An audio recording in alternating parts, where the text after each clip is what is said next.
Welcome to study win PSC 10th prelims എക്സാമിൻ്റെ previous ഇയറിലെ ക്വസ്റ്റ്യൻസും ആൻസേഴ്സുമാണ് ഇന്നത്തെ ഈ ക്ലാസ്സിൽ പഠിക്കുന്നത്.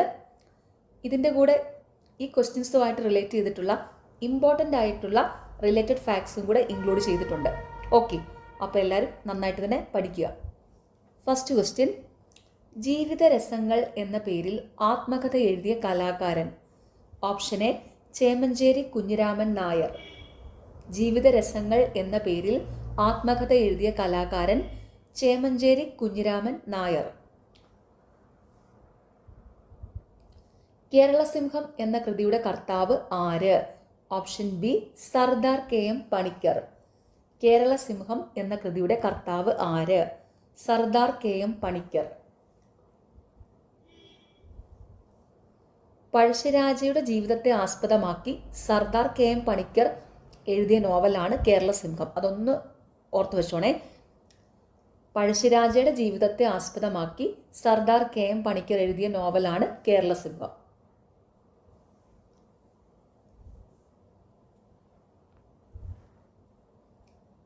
കേരളത്തിലെ വായനാ പ്രസ്ഥാനത്തിന്റെ പിതാവാണ് PN Panicker.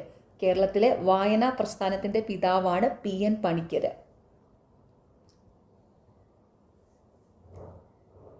PC Kuttikrishnan. PC കുട്ടിക്കൃഷ്ണനെ അറിയപ്പെടുന്നത് എങ്ങനെയാണ്? ഉറൂബ് എന്നറിയപ്പെടുന്നത് കേട്ടോ. ഉറൂബ് എന്നറിയപ്പെടുന്നത് ആരാണ്? PC കുട്ടിക്കൃഷ്ണനാണ്. അത് PSC എപ്പോഴും ചോദിക്കാറുണ്ട്. പിന്നെ ഉറൂബിൻ്റെ പ്രധാനപ്പെട്ട നോവലുകളാണ് ഉമ്മാച്ചു, സുന്ദരികളും സുന്ദരന്മാരും. ഇതൊക്കെ PC കുട്ടിക്കൃഷ്ണൻ്റെ, അതായത് ഉറൂബിൻ്റെ പ്രധാനപ്പെട്ട കൃതികളാണ് കേട്ടോ. PC എപ്പോഴും ചോദിക്കുന്നതാണ്. ഉമ്മാച്ചു, സുന്ദരികളും സുന്ദരന്മാരും തുടങ്ങിയ കൃതികൾ ആരാണ് എഴുതിയെന്ന്? ആരാണ്? PC കുട്ടിക്കൃഷ്ണൻ. PC കുട്ടിക്കൃഷ്ണൻ അറിയപ്പെടുന്നത് എങ്ങനെയാണ്? ഉറൂബ് എന്നാണ് അറിയപ്പെടുന്നത്. Okay. A Sreedhara Menon. A Sreedhara മേനോനെ പറ്റി പറയുമ്പം നിങ്ങൾക്ക് അറിയാമായിരിക്കും. കാരണം ഇപ്പോൾ PSC പരീക്ഷകളിലൊക്കെ കേരള ചരിത്രത്തിൽ നിന്നാണ് ചോദ്യങ്ങൾ വരുന്നത്. ഈ കേരള ചരിത്രം എഴുതിയ ആളാണ് A ശ്രീധര മേനോൻ. A ശ്രീധര മേനോൻ്റെ കേരള ചരിത്രത്തിൽ നിന്നാണ് ഇപ്പോൾ PSCയുടെ ക്വസ്റ്റ്യൻ പേപ്പറുകളിൽ കൂടുതലായിട്ടും ക്വസ്റ്റ്യൻസ് ഒക്കെ വരുന്നത് കേട്ടോ. ഈ റാങ്ക് മേക്കിംഗ് ക്വസ്റ്റ്യൻസ് ഒക്കെ ഇപ്പം A ശ്രീധര മേനോൻ്റെ കേരള ചരിത്രത്തിൽ നിന്നാണ് വരുന്നത്. ഓക്കെ, നിങ്ങൾക്ക് നിങ്ങളുടെ പലരുടെയും കയ്യിൽ ഇപ്പം ചിലപ്പോൾ ഈ ബുക്കൊക്കെ കാണുമായിരിക്കും അല്ലേ? നിങ്ങൾ വാങ്ങിച്ചിട്ടുണ്ടായിരിക്കുമല്ലോ. ഓക്കെ, അപ്പോൾ ഇവിടെ എന്താണ്? കേരളസിംഹം എന്ന കൃതിയുടെ കർത്താവ് ആരാണെന്നാണ് ചോദ്യം. ആരാണ്? സർദാർ KM പണിക്കർ. ഓക്കെ. ചാന്ദ്രയാൻ 2 ദൗത്യത്തിന് നേതൃത്വം നൽകിയ ഇന്ത്യൻ ബഹിരാകാശ ഗവേഷണ സംഘടനയുടെ ചെയർമാൻ ആരായിരുന്നു? Option B K Sivan.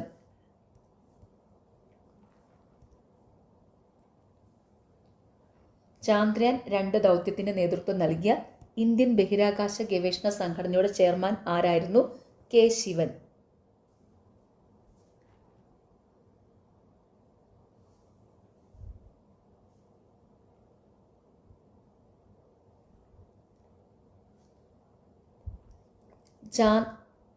Chandrayaan 3 ദൗത്യ സമയത്തെ ISRO ചെയർമാൻ S സോമനാഥ് ആയിരുന്നു. അതും കൂടി ഒന്ന് ഓർത്ത് വെച്ചോടെ. ചാന്ദ്രയാൻ 3 ദൗത്യ സമയത്തെ ISRO ചെയർമാൻ S സോമനാഥ് ആയിരുന്നു. പിന്നെ ഇപ്പോഴത്തെ ISRO ചെയർമാൻ ഡോക്ടർ V നാരായണനാണ്. അതും കൂടി ഓർത്ത് വയ്ക്കുക. ഇപ്പോഴത്തെ ISRO ചെയർമാൻ ഡോക്ടർ V നാരായണനാണ്. ഓക്കെ, ഇവിടെ എന്താണ്? ചാന്ദ്രയാൻ 2 ദൗത്യത്തിന് നേതൃത്വം നൽകിയ ഇന്ത്യൻ ബഹിരാകാശ ഗവേഷണ സംഘടനയുടെ ചെയർമാൻ ആരായിരുന്നു? K ശിവൻ.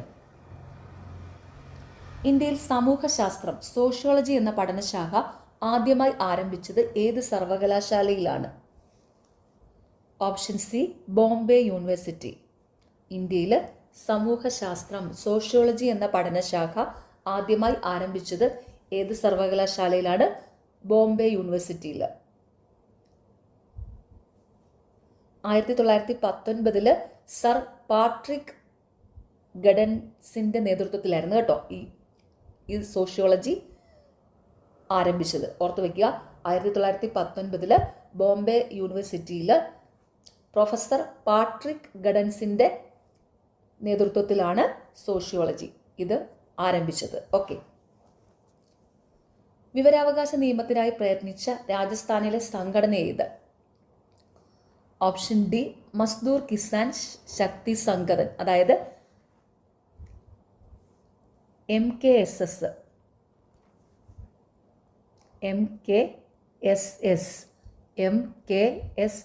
ഓക്കെ. വിവരാവകാശ നിയമത്തിനായി പ്രയത്നിച്ച രാജസ്ഥാനിലെ സംഘടന ഏതാണ്? മസ്ദൂർ കിസാൻ ശക്തി സംഘടൻ. MKSS എന്നൂടെ ഓർത്ത് വെച്ചു, ചിലപ്പം ചോദ്യപേപ്പറിൽ അങ്ങനെയും ചോദിക്കാം, അങ്ങനെ ചോദിച്ചിട്ടുമുണ്ട് കേട്ടോ. MKSS എന്താണ്? മസ്ദൂർ കിസാൻ ശക്തി സംഘടൻ. ഇതിന് നേതൃത്വം നൽകിയത് അരുണ റോയ് ആണ് കേട്ടോ. ഈ മസ്ദൂർ കിസാൻ ശക്തി സംഘടനന് നേതൃത്വം നൽകിയത് അരുണ റോയ് ആണ്. ഓക്കെ, അപ്പോൾ എന്താണ് ഇവിടെ ചോദ്യം? വിവരാവകാശ നിയമത്തിനായി പ്രയത്നിച്ച രാജസ്ഥാനിലെ സംഘടന ഏതാണെന്ന്. മസ്ദൂർ കിസാൻ ശക്തി സംഘടൻ. അതിൻ്റെ വേറൊരു പേരെന്താണ്? വേറൊരു പേരെന്ന് വെച്ചാൽ ഷോർട്ട് ഫോം എന്താണ്? MKSS. അതുപോലെ ഇതിന് നേതൃത്വം നൽകിയത് ആരാണ്? അരുണ റോയ്. ഓക്കെ. നീതി ആയോഗിൻ്റെ ആദ്യ ഉപാധ്യക്ഷൻ ആര്? Option A Arvind Panagariya. നീതി ആയോഗിൻ്റെ ആദ്യത്തെ ഉപാധ്യക്ഷൻ ആരാണ്? അരവിന്ദ് പനഗരിയ. നീതി ആയോഗിൻ്റെ ഇപ്പോഴത്തെ ഉപാധ്യക്ഷൻ അശോക് കുമാർ ലാഹിരിയാണ് കേട്ടോ. നീതി ആയോഗിൻ്റെ നിലവിലെ ഉപാധ്യക്ഷൻ അശോക് കുമാർ ലാഹിരിയാണ്, അതും കൂടെ ഓർത്തു വയ്ക്കുക. ചരക്ക് സേവന നികുതി GST നിലവിൽ വന്നത് എപ്പോൾ? Option C 1 July 2017. GST നിലവിൽ വന്നത് എപ്പോഴാണ്? 1 ജൂലൈ 2017.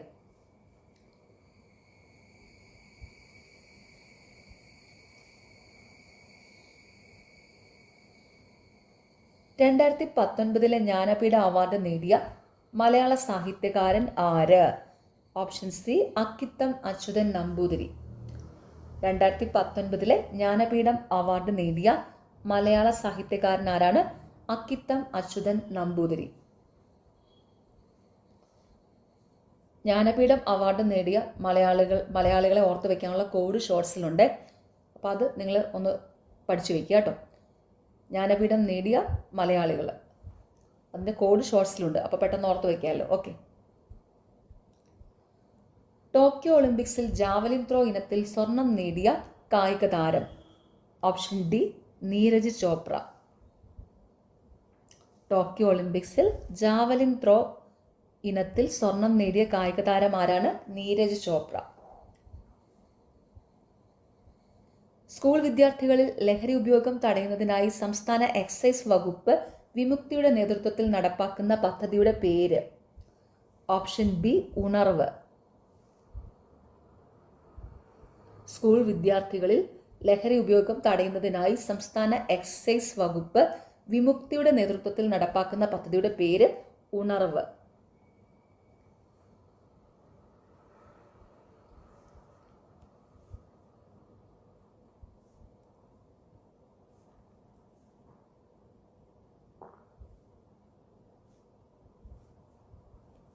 താഴെ കൊടുത്തിരിക്കുന്ന പ്രസ്താവനകളിൽ കിഴക്കൻ തീരസമതലവുമായി ബന്ധപ്പെട്ട ശരിയായ പ്രസ്താവനകൾ ഏത്? Option B 3 and 4. താഴെ കൊടുത്തിരിക്കുന്ന പ്രസ്താവനകളിൽ കിഴക്കൻ തീരസമതലവുമായി ബന്ധപ്പെട്ട ശരിയായ പ്രസ്താവനകൾ. ഡെൽറ്റകൾ കാണപ്പെടുന്നു. സുന്ദരവനം മുതൽ കന്യാകുമാരി വരെ സ്ഥിതി ചെയ്യുന്നു. താഴെ കൊടുത്തിരിക്കുന്ന പ്രസ്താവനകളിൽ കിഴക്കൻ തീരസമതലവുമായി ബന്ധപ്പെട്ട ശരിയായ പ്രസ്താവനകൾ. ഡെൽറ്റകൾ കാണപ്പെടുന്നു. സുന്ദരവന പ്രദേശം മുതൽ കന്യാകുമാരി വരെ സ്ഥിതി ചെയ്യുന്നു.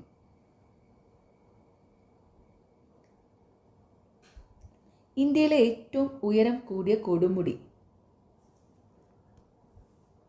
Option D mount K2. ഇന്ത്യയിലെ ഏറ്റവും ഉയരം കൂടിയ കൊടുമുടി മൗണ്ട് K2 ആണ്.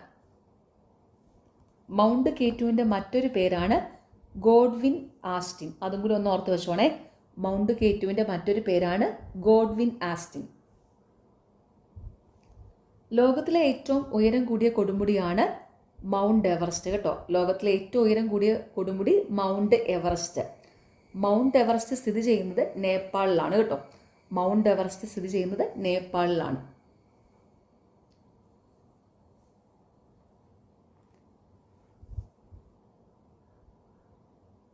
പിന്നെ ഈ കാഞ്ചൻജംഗയ്ക്ക് ഒരു പ്രത്യേകതയുണ്ട്. അതായത് ഇന്ത്യയിൽ പൂർണ്ണമായി സ്ഥിതി ചെയ്യുന്ന ഏറ്റവും ഉയരം കൂടിയ കൊടുമുടി കാഞ്ചൻജംഗയാണ്. അതും കൂടി ഒന്ന് നോട്ട് ചെയ്ത് വെച്ചോളൂ. ഇന്ത്യയിൽ പൂർണ്ണമായി സ്ഥിതി ചെയ്യുന്ന ഏറ്റവും ഉയരം കൂടിയ കൊടുമുടി കാഞ്ചൻജംഗയാണ്. അപ്പോൾ ഇന്ത്യയിലെ ഏറ്റവും ഉയരം കൂടിയ കൊടുമുടി എന്ന് ചോദിച്ചാൽ ഉത്തരം മൗണ്ട് കെ2 അഥവാ ഗോഡ്വിൻ ആസ്റ്റനാണ്. പിന്നെ പൂർണ്ണമായും ഇന്ത്യയിൽ സ്ഥിതി ചെയ്യുന്ന ഏറ്റവും ഉയരം കൂടിയ കൊടുമുടിയാണെങ്കിൽ അത് കാഞ്ചൻജംഗ. ഓക്കെ. ഉപദ്വീപീയ നദികളിൽ ഏറ്റവും നീളം കൂടിയ നദി? Option B Godavari.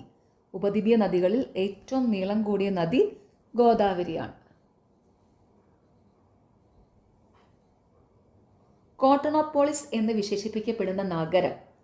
Option C Mumbai.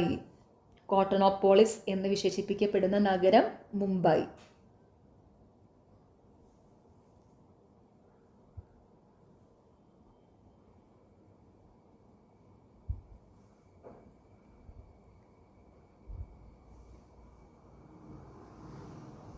കേരളത്തിൽ കൊല്ലം മുതൽ കോട്ടപ്പുറം വരെ സ്ഥിതി ചെയ്യുന്ന ദേശീയ ജലപാത ഏതാണ്? ഓപ്ഷൻ സി ദേശീയ ജലപാത 3. കേരളത്തിൽ കൊല്ലം മുതൽ കോട്ടപ്പുറം വരെ സ്ഥിതി ചെയ്യുന്ന ദേശീയ ജലപാത 3 ആണ്.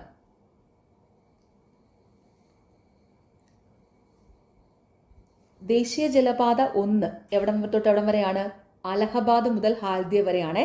ദേശീയ ജലപാത 1 അലഹബാദ് മുതൽ ഹാൽദിയ വരെയാണ്, ഗംഗാ നദിയിലാണ്. ഓക്കെ. ദേശീയ ജലപാത 2 സാദ്യ മുതൽ ധൂബ്രി വരെയാണ്, ബ്രഹ്മപുത്ര നദിയിലാണ് സ്ഥിതി ചെയ്യുന്നത്. ഓക്കെ. ദേശീയ ജലപാത 4 അത് കാക്കിനട മുതൽ പുതുശ്ശേരി വരെയാണ്. അപ്പോൾ ഒന്നുകൂടി പറയാവേ. ദേശീയ ജലപാത 1 അലഹബാദ് മുതൽ ഹാൽദിയ വരെയാണ്, ഗംഗാ നദിയിലാണ്. ദേശീയ ജലപാത 2 സാദ്യ മുതൽ ധൂബ്രി വരെയാണ്, ബ്രഹ്മപുത്ര നദിയിൽ സ്ഥിതി ചെയ്യുന്നു.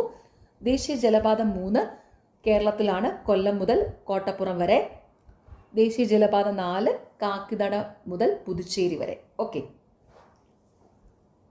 അപ്പോൾ ഇവിടെ എന്താണ് ചോദ്യം? എന്താണ്? കേരളത്തിൽ കൊല്ലം മുതൽ കോട്ടപ്പുറം വരെ സ്ഥിതി ചെയ്യുന്ന ദേശീയ ജലപാത ഏതാണെന്ന്. ഏതാണ്? ദേശീയ ജലപാത 3. താരാപൂർ ആണവോർജ നിലയം സ്ഥിതി ചെയ്യുന്ന സംസ്ഥാനം? Option A Maharashtra. താരാപൂർ ആണവോർജ നിലയം സ്ഥിതി ചെയ്യുന്ന സംസ്ഥാനം മഹാരാഷ്ട്ര. ഇന്ത്യയിലെ ആദ്യത്തെ ആണവ നിലയമാണ് ഈ താരാപൂർ ആണവോർജ നിലയം കേട്ടോ. ഇന്ത്യയിലെ ആദ്യത്തെ ആണവ നിലയമാണ് താരാപൂർ ആണവോർജ നിലയം. കൈഗ ആണവ നിലയം സ്ഥിതി ചെയ്യുന്നത് കർണാടകയാണ്. PSC എപ്പോഴും ചോദിക്കുന്നതാണ് കൈഗ ആണവോർജ നിലയം സ്ഥിതി ചെയ്യുന്നത് എവിടെയാണെന്ന്. എവിടെയാണ്? കർണാടകത്തിൽ.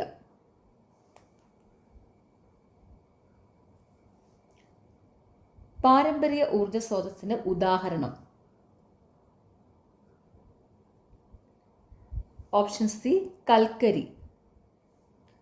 പാരമ്പര്യ ഊർജ സ്രോതസ്സിന് ഉദാഹരണം കൽക്കരിയാണ്.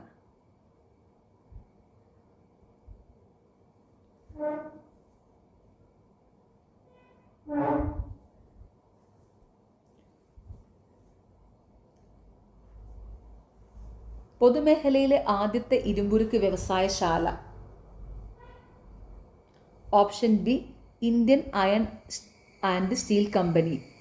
പൊതുമേഖലയിലെ ആദ്യത്തെ ഇരുമ്പുരുക്ക് വ്യവസായശാല Indian iron and steel company.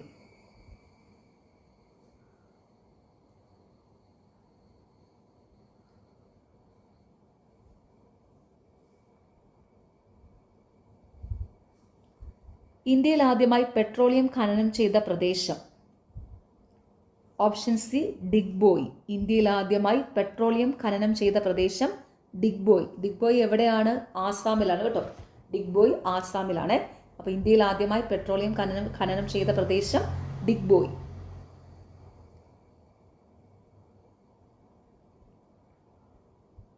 ഇന്ത്യയിൽ ധാതുക്കളുടെ കലവറ എന്നറിയപ്പെടുന്ന ഭൂപ്രകൃതി വിഭാഗം? ഓപ്ഷൻ ഡി ഉപദ്വീപീയ പീഠഭൂമി.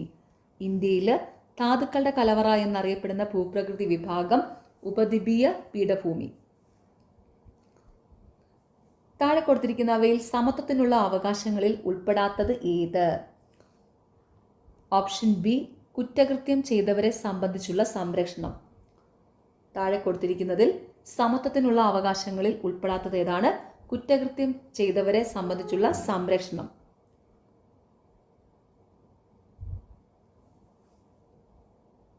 താഴെ കൊടുത്തിരിക്കുന്നവയിൽ സമത്വത്തിനുള്ള അവകാശങ്ങളിൽ ഉൾപ്പെടുന്നവയാണ് നിയമത്തിന് മുന്നിൽ സമത്വം ഉറപ്പാക്കൽ, പൊതു നിയമനങ്ങളിൽ അവസര സമത്വം, തൊട്ടുകൂടായ്മ നിർത്തലാക്കൽ. അപ്പം അതും കൂടി ഒന്ന് ഓർത്ത് വെച്ചോളൂ. താഴെ കൊടുത്തവയിൽ സമത്വത്തിനുള്ള അവകാശങ്ങളിൽ ഉൾപ്പെടുന്നവ: നിയമത്തിന് മുന്നിൽ സമത്വം ഉറപ്പാക്കൽ, പൊതു നിയമനങ്ങളിൽ അവസര സമത്വം, തൊട്ടുകൂടായ്മ നിർത്തലാക്കൽ. അപ്പോൾ ആർട്ടിക്കിൾ 14 മുതൽ 18 വരെ സമത്വത്തിനുള്ള അവകാശങ്ങൾ ഉൾപ്പെടുന്നു കേട്ടോ. ആർട്ടിക്കിൾ 14 മുതൽ 18 വരെ ആണ് സമത്വത്തിനുള്ള അവകാശങ്ങൾ. ഓക്കെ, ഇവിടെ എന്താണ് താഴെ കൊടുത്തിരിക്കുന്നവയിൽ സമത്വത്തിനുള്ള അവകാശങ്ങളിൽ ഉൾപ്പെടാത്തത് ഏതാണ്? കുറ്റകൃത്യം ചെയ്തവരെ സംബന്ധിച്ചുള്ള സംരക്ഷണം. ഭരണഘടനയുടെ ഏത് ഭാഗത്തിലാണ് മൗലിക കർത്തവ്യങ്ങളെക്കുറിച്ച് പ്രതിപാദിക്കുന്നത്? ഓപ്ഷൻ സി ഭാഗം 4A. താഴെ ഭരണഘടനയുടെ ഏത് ഭാഗത്തിലാണ് മൗലിക കർത്തവ്യങ്ങളെക്കുറിച്ച് പ്രതിപാദിക്കുന്നത്? 4A ഭാഗം. 1976 42-ാം ഭേദഗതി വഴിയാണ് ഈ മൗലിക കർത്തവ്യങ്ങൾ കൂട്ടിച്ചേർത്തത് കേട്ടോ.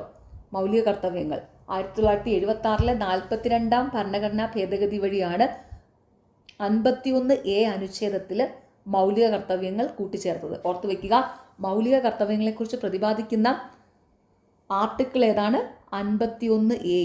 ഇതിനകത്ത് രണ്ടിനകത്ത് A ഉണ്ട്. ചിലർക്ക് ഈ ഭാഗം 4 കാണുമ്പോൾ ഒരു കൺഫ്യൂഷൻ വരും, മൗലിക കർത്തവ്യങ്ങളാണോ എന്ന്. അതിൻ്റെ ആർട്ടിക്കിൾ എന്താ? മൗലിക കർത്തവ്യങ്ങളുടെ ആർട്ടിക്കിൾ എന്താണ്? 51A ആണ്. അപ്പോൾ അതുപോലെ ഒരു A ഇതിനകത്ത് വരുമെന്ന് ഓർക്കുക, ഭാഗത്തിലും. അപ്പോൾ എന്താണ് മൗലിക കർത്തവ്യങ്ങളെക്കുറിച്ച് പ്രതിപാദിക്കുന്ന ഭാഗം ഏതാണ്? ഭാഗം 4A. ഭാഗം 4A ആർട്ടിക്കിൾ അഥവാ അനുച്ഛേദം 51A. ഈ മൗലിക കർത്തവ്യങ്ങളുടെ ഭാഗത്തിലും അനുച്ഛേദത്തിലും A ഉണ്ട്. ഓക്കെ, അങ്ങനെ ഓർത്ത് വെച്ചാൽ മതി. ഓക്കെ, ഭാഗം 4 എന്താണ്? നിർദ്ദേശക തത്വങ്ങളെക്കുറിച്ച് പ്രതിപാദിക്കുന്നതാണ് ഭാഗം 4. ഓക്കെ, അപ്പോൾ ഇവിടെ എന്താണ്? ഭരണഘടനയുടെ ഏത് ഭാഗത്തിലാണ് മൗലിക കർത്തവ്യങ്ങളെക്കുറിച്ച് പ്രതിപാദിക്കുന്നത്? 4A ഭാഗം. പിന്നെ ഈ ഒരു പോയിന്റും കൂടെ ഓർത്ത് വയ്ക്കുക, എന്താണ്? 1976 42-ാം ഭേദഗതി വഴിയാണ് 51A അനുച്ഛേദത്തിൽ മൗലിക കർത്തവ്യങ്ങൾ കൂട്ടിച്ചേർത്തത്. ഇന്ത്യൻ ദേശീയ പതാകയിൽ സമാധാനത്തെയും സമത്വത്തെയും പ്രതിനിധീകരിക്കുന്ന നിറം? ഓപ്ഷൻ ഡി വെള്ള. ഇന്ത്യൻ ദേശീയ പതാകയിൽ സമാധാനത്തെയും സമത്വത്തെയും പ്രതിനിധീകരിക്കുന്ന നിറം ഏതാണ്? വെള്ള. കുങ്കുമമാണെങ്കിൽ ധീരത, ത്യാഗമൊക്കെയാണ്. കുങ്കുമം എന്താണ്? ധീരത, ത്യാഗം. പച്ചയാണെങ്കിലോ സമൃദ്ധിയാണ്. പച്ച പിടിക്കുക എന്നൊക്കെ പറയുമ്പോൾ എന്താ? നമുക്കൊരു ഉയർച്ച ഉണ്ടാകുമല്ലേ? അപ്പം അങ്ങനെ ഓർത്ത് വെച്ചാൽ മതി. പച്ച, സമൃദ്ധി.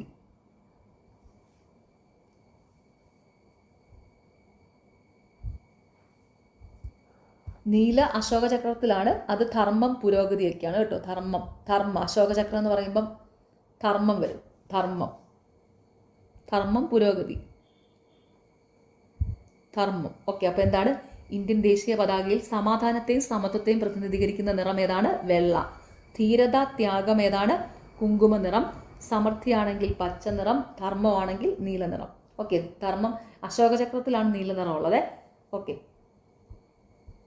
1950 ജനുവരി 24 ഭരണഘടനാ നിർമ്മാണ സഭ ജനഗണമനയുടെ ഏത് ഭാഷയിലുള്ള പതിപ്പിനാണ് അംഗീകാരം നൽകിയത്? Option A Hindi. 1950 ജനുവരി 24 ഭരണഘടനാ നിർമ്മാണ സഭ ജനഗണമനയുടെ ഏത് ഭാഷയിലുള്ള പതിപ്പിനാണ് അംഗീകാരം നൽകിയത്? ഹിന്ദിയിൽ.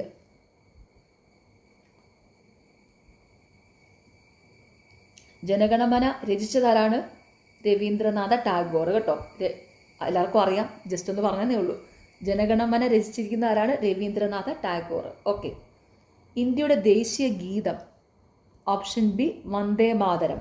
ഇന്ത്യയുടെ ദേശീയ ഗീതം വന്ദേ മാതരം. ബങ്കിം ചന്ദ്ര ചാറ്റർജിയുടെ ആനന്ദമഠം എന്ന നോവലിൽ നിന്നുള്ളതാണ് വന്ദേ മാതരം കേട്ടോ. ബങ്കിം ചന്ദ്ര ചാറ്റർജിയുടെ ആനന്ദമഠം എന്ന നോവലിലെ വരികളാണ് വന്ദേ മാതരത്തിൽ. ഓക്കെ, ഇന്ത്യയുടെ ദേശീയ ഗാനം ഏതാണ്? ജനഗണമന. ദേശീയ ഗീതം വന്ദേ മാതരം. ഇന്ത്യയുടെ ദേശീയ ഗാനം ജനഗണമന. അമർസോന ബംഗ്ല, അത് ബംഗ്ലാദേശിന്റെ ദേശീയ ഗാനമാണ്. അമർസോന ബംഗ്ല. ദേശീയ മനുഷ്യാവകാശ നിയമം പാർലമെന്റ് പാസാക്കിയ വർഷം? Option C 1993. ദേശീയ മനുഷ്യാവകാശ നിയമം പാർലമെന്റ് പാസാക്കിയ വർഷം ഏതാണ്? 1993. ഒരു പോയിന്റ് കൂടി ഇവിടെ ഓർത്ത് വെക്കുക. 1993 ഒക്ടോബർ 12-നാണ് ദേശീയ മനുഷ്യാവകാശ കമ്മീഷൻ, അതായത് NHRC നിലവിൽ വന്നത്. PC എപ്പോഴും ചോദിക്കാറുണ്ട്, ദേശീയ മനുഷ്യാവകാശ കമ്മീഷൻ നിലവിൽ വന്നത് 1993 ഒക്ടോബർ 12-ന്. ഓക്കെ, ദേശീയ മനുഷ്യാവകാശ നിയമം പാർലമെന്റ് പാസ്സാക്കിയത് ഏത് വർഷമാണ്? 1993. ദേശീയ മനുഷ്യാവകാശ കമ്മീഷൻ നിലവിൽ വന്നത് 1993 ഒക്ടോബർ 12-ന്.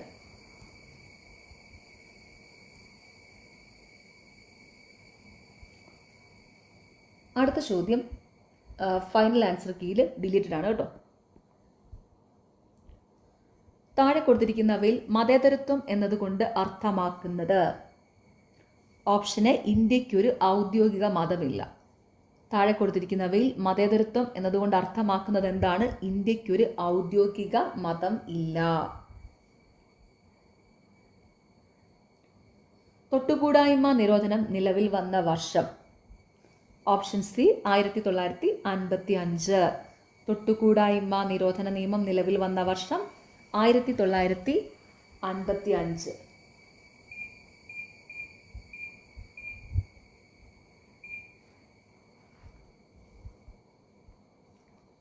ദേശീയ മനുഷ്യാവകാശ കമ്മീഷന്റെ ഇപ്പോഴത്തെ ചെയർമാൻ വി രാമസുബ്രഹ്മണ്യനാണ്. ഓർത്തു വയ്ക്കുക, ദേശീയ മനുഷ്യാവകാശ കമ്മീഷന്റെ ഇപ്പോഴത്തെ ചെയർമാൻ വി രാമസുബ്രഹ്മണ്യൻ.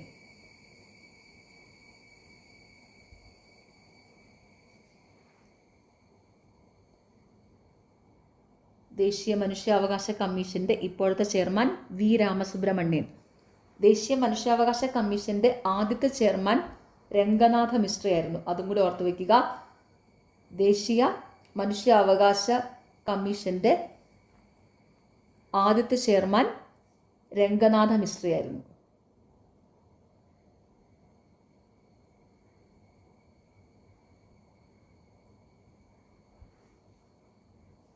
ഇവിടെ എന്താണ് ചോദ്യം? ദേശീയ മനുഷ്യാവകാശ കമ്മീഷന്റെ ഇപ്പോഴത്തെ ചെയർമാൻ ആരാണ്? വി രാമസുബ്രഹ്മണ്യൻ. ഭഗത് സിംഗുമായി ബന്ധമില്ലാത്ത പ്രസ്താവന കണ്ടെത്തുക. ഓപ്ഷൻ ഡി 1ഉം 2ഉം. ഭഗത് സിംഗുമായി ബന്ധം ഇല്ലാത്ത പ്രസ്താവന ഏതൊക്കെയാണ്? 1923 സ്വരാജ് പാർട്ടിക്ക് രൂപം കൊടുത്തു. 1928 ഹിന്ദുസ്ഥാൻ സോഷ്യലിസ്റ്റ് റിപ്പബ്ലിക്കൻ എന്ന സംഘടന രൂപീകരിച്ചു. അപ്പോൾ ഭഗത് സിംഗുമായി ബന്ധമില്ലാത്ത പ്രസ്താവനകൾ: 1923 സ്വരാജ് പാർട്ടിക്ക് രൂപം കൊടുത്തു. 1928 ഹിന്ദുസ്ഥാൻ സോഷ്യലിസ്റ്റ് റിപ്പബ്ലിക്കൻ എന്ന സംഘടന രൂപീകരിച്ചു. 1923 സ്വരാജ് പാർട്ടിക്ക് രൂപം കൊടുത്തത് CR ദാസും മോത്തിലാൽ നെഹ്റുവും ചേർന്നാണ്. ഓർത്തു വെച്ചോണം, 1923 സ്വരാജ് പാർട്ടിക്ക് രൂപം കൊടുത്തത് CR ദാസും മോത്തിലാൽ നെഹ്റുവും ചേർന്നാണ്.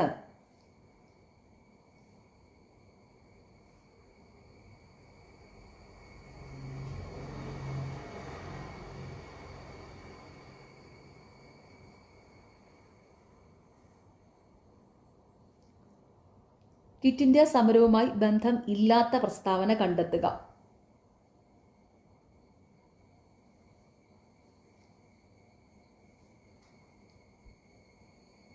ഓപ്ഷൻ ബി 2 മാത്രം. ക്വിറ്റ് ഇന്ത്യ സമരവുമായി ബന്ധം ഇല്ലാത്ത പ്രസ്താവന ഏതാണ്? Congress, Muslim League, Communist Party of India Quit India പ്രമേയത്തെ പിന്തുണച്ചു.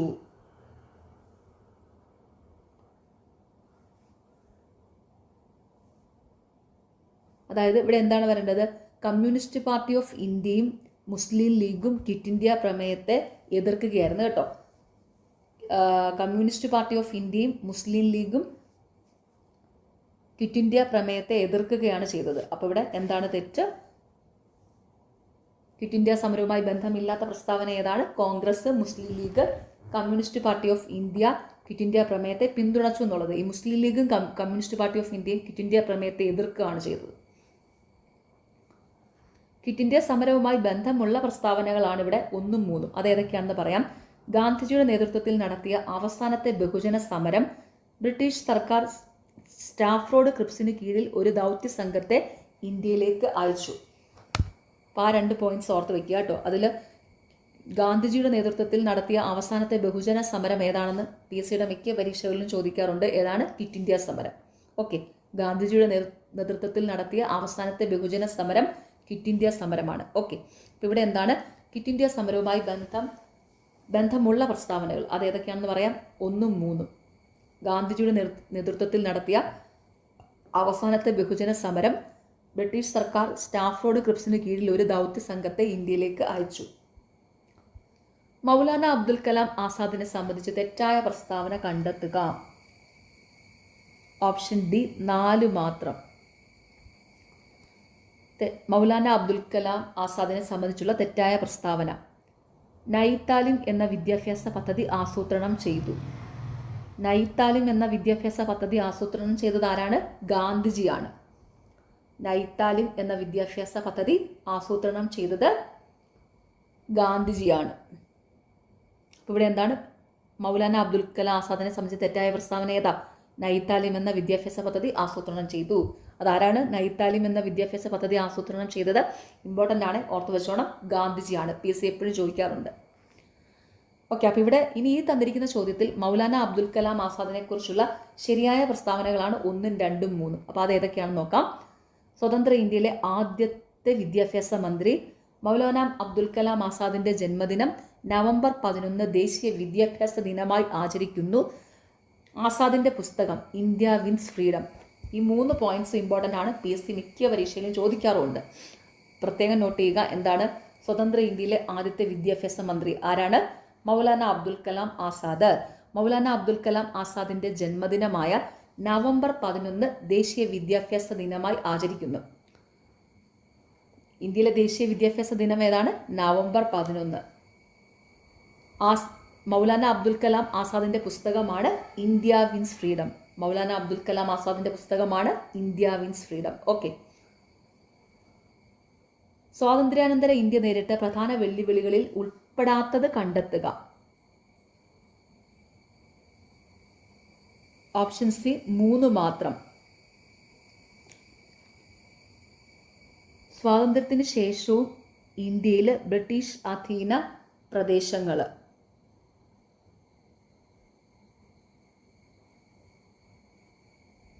സ്വാതന്ത്ര്യാനന്തര ഇന്ത്യ നേരിട്ട പ്രധാന വെല്ലുവിളികളിൽ ഉൾപ്പെടാത്തത് ഏതാണ്? സ്വാതന്ത്ര്യത്തിന് ശേഷവും ഇന്ത്യയിൽ ബ്രിട്ടീഷ് അധീന പ്രദേശങ്ങൾ.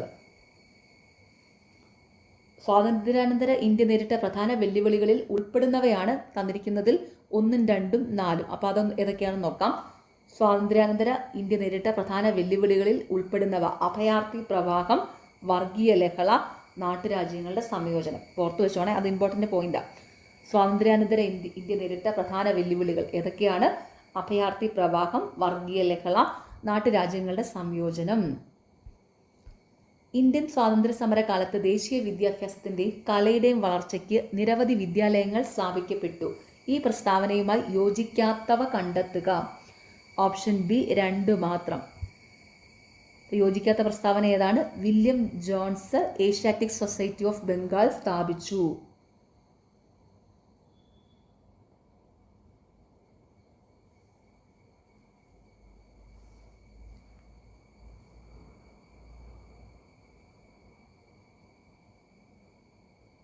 ഓക്കെ, ഇവിടെ എന്താണ്? ഇന്ത്യൻ സ്വാതന്ത്ര്യ സമരകാലത്ത് ദേശീയ വിദ്യാഭ്യാസത്തിൻ്റെയും കലയുടെയും വളർച്ചയ്ക്ക് നിരവധി വിദ്യാലയങ്ങൾ സ്ഥാപിക്കപ്പെട്ടു.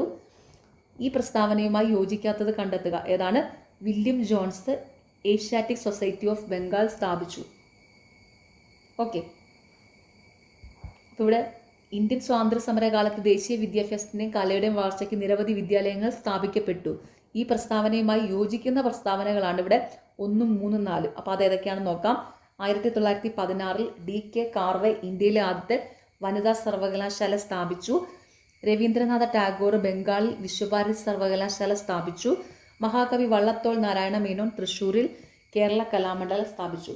ആ 3 പോയിന്റ് ഇമ്പോർട്ടൻ്റ് ആണ് കേട്ടോ, ആ ശരിയായ പ്രസ്താവനകൾ എന്ന് വെച്ചാൽ എന്താണ്.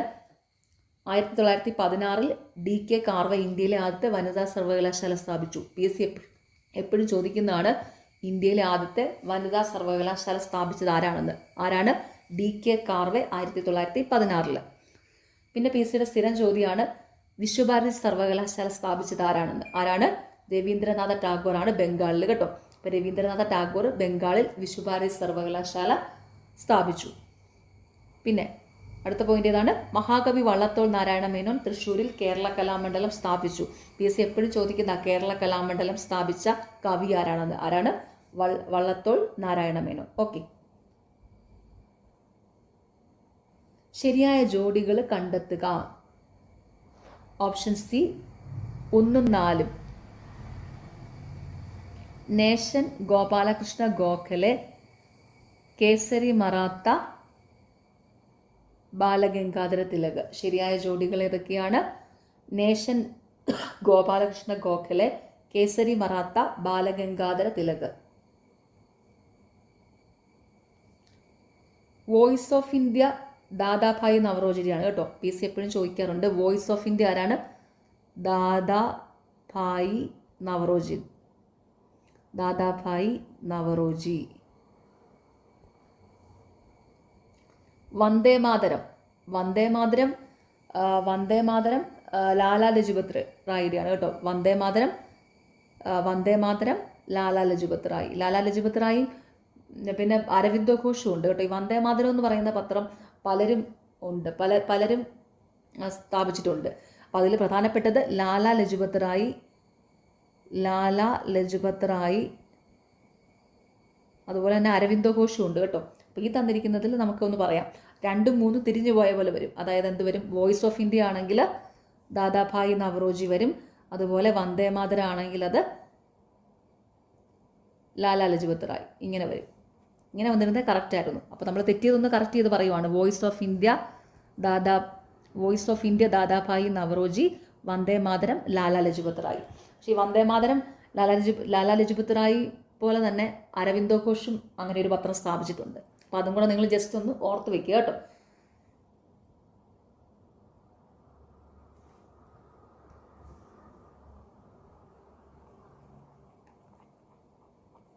ഓക്കെ, അപ്പോൾ എല്ലാം കറക്റ്റ് ചെയ്തങ്ങ് ഒന്നുകൂടി പറഞ്ഞേക്കാം. ശരിയായ ജോഡികളെ 4 എണ്ണം കറക്റ്റ് ചെയ്തങ്ങ് പറയുക. Nation Gopalakrishna Gokhale, Voice of India Dadabhai Naoroji, Vande Mataram Lala Lajpat Rai, Kesari Maratha, Balagangadhara Tilak. Okay, സ്വാതന്ത്ര്യ സമരവുമായി ബന്ധപ്പെട്ട ദേശീയ പ്രസ്ഥാനങ്ങൾ ശരിയായ ജോഡി കണ്ടെത്തുക. Option D 3 4. ശരിയായ ജോഡികൾ Forward Bloc Subhash Chandra Bose, AITUC MN Joshi, Lala Lajpat റായി.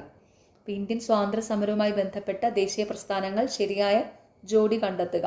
Forward Bloc Subhash Chandra Bose, AITUC MN Joshi, Lala Lajpat റായി.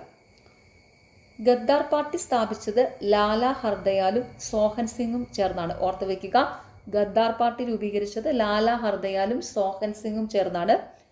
കോൺഗ്രസ് സോഷ്യലിസ്റ്റ് പാർട്ടി രൂപീകരിച്ചത് 1934 ജയപ്രകാശ് നാരായണനും ആചാര്യ നരേന്ദ്രദേവും രാം മനോഹർ ലോഹ്യയും കൂടെ ചേർന്നാണ് കേട്ടോ. ഓർത്തു വയ്ക്കുക, കോൺഗ്രസ് സോഷ്യലിസ്റ്റ് പാർട്ടി 1934 രൂപീകരിച്ചത് ജയപ്രകാശ് നാരായണൻ, ആചാര്യ നരേന്ദ്രദേവ, രാം മനോഹർ ലോഹ്യ എന്നിവർ ചേർന്നാണ്. ഓക്കെ,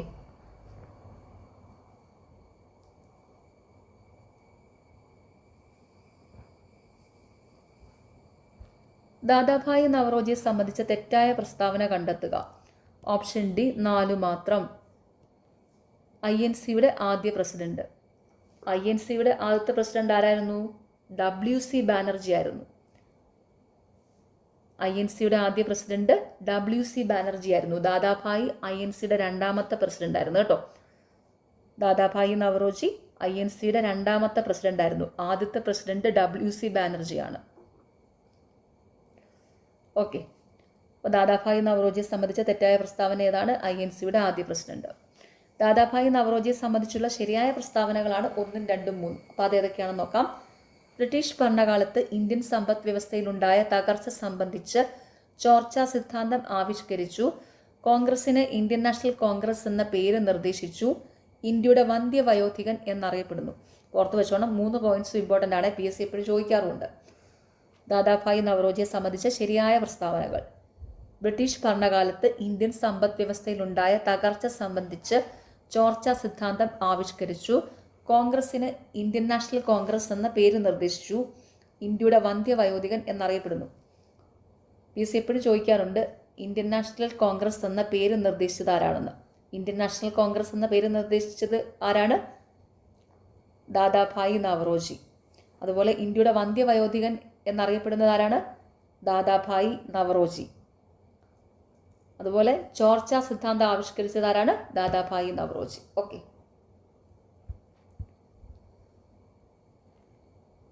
സ്വാതന്ത്ര്യാനന്തര ഇന്ത്യയിലെ വിദ്യാഭ്യാസ കമ്മീഷനുകളെ സംബന്ധിച്ച് ശരിയായ പ്രസ്താവന കണ്ടെത്തുക. ഓപ്ഷൻ ബി 2ഉം 3ഉം. സ്വാതന്ത്ര്യാനന്തര ഇന്ത്യയിലെ വിദ്യാഭ്യാസ കമ്മീഷനുകളെ സംബന്ധിച്ചുള്ള ശരിയായ പ്രസ്താവനകൾ. സെക്കൻഡറി വിദ്യാഭ്യാസ മേഖലയെക്കുറിച്ചുള്ള പഠനം. Doctor Lakshmanaswami Mudaliar commission. 10+2+3 മാതൃകയിൽ വിദ്യാഭ്യാസം നടപ്പിലാക്കാൻ ഡോക്ടർ DS കോത്താരി കമ്മീഷൻ. ഇപ്പോൾ സ്വാതന്ത്ര്യാനന്തര ഇന്ത്യയിലെ വിദ്യാഭ്യാസ കമ്മീഷനുകളെ സംബന്ധിച്ച് ശരിയായ പ്രസ്താവനകൾ ഏതൊക്കെയാണ്? സെക്കൻഡറി വിദ്യാഭ്യാസ മേഖലയെക്കുറിച്ചുള്ള പഠനം. Doctor Lakshmanaswami Mudaliar commission. 10+2+3 മാതൃകയിൽ വിദ്യാഭ്യാസം നടപ്പിലാക്കാൻ doctor DS Kothari commission.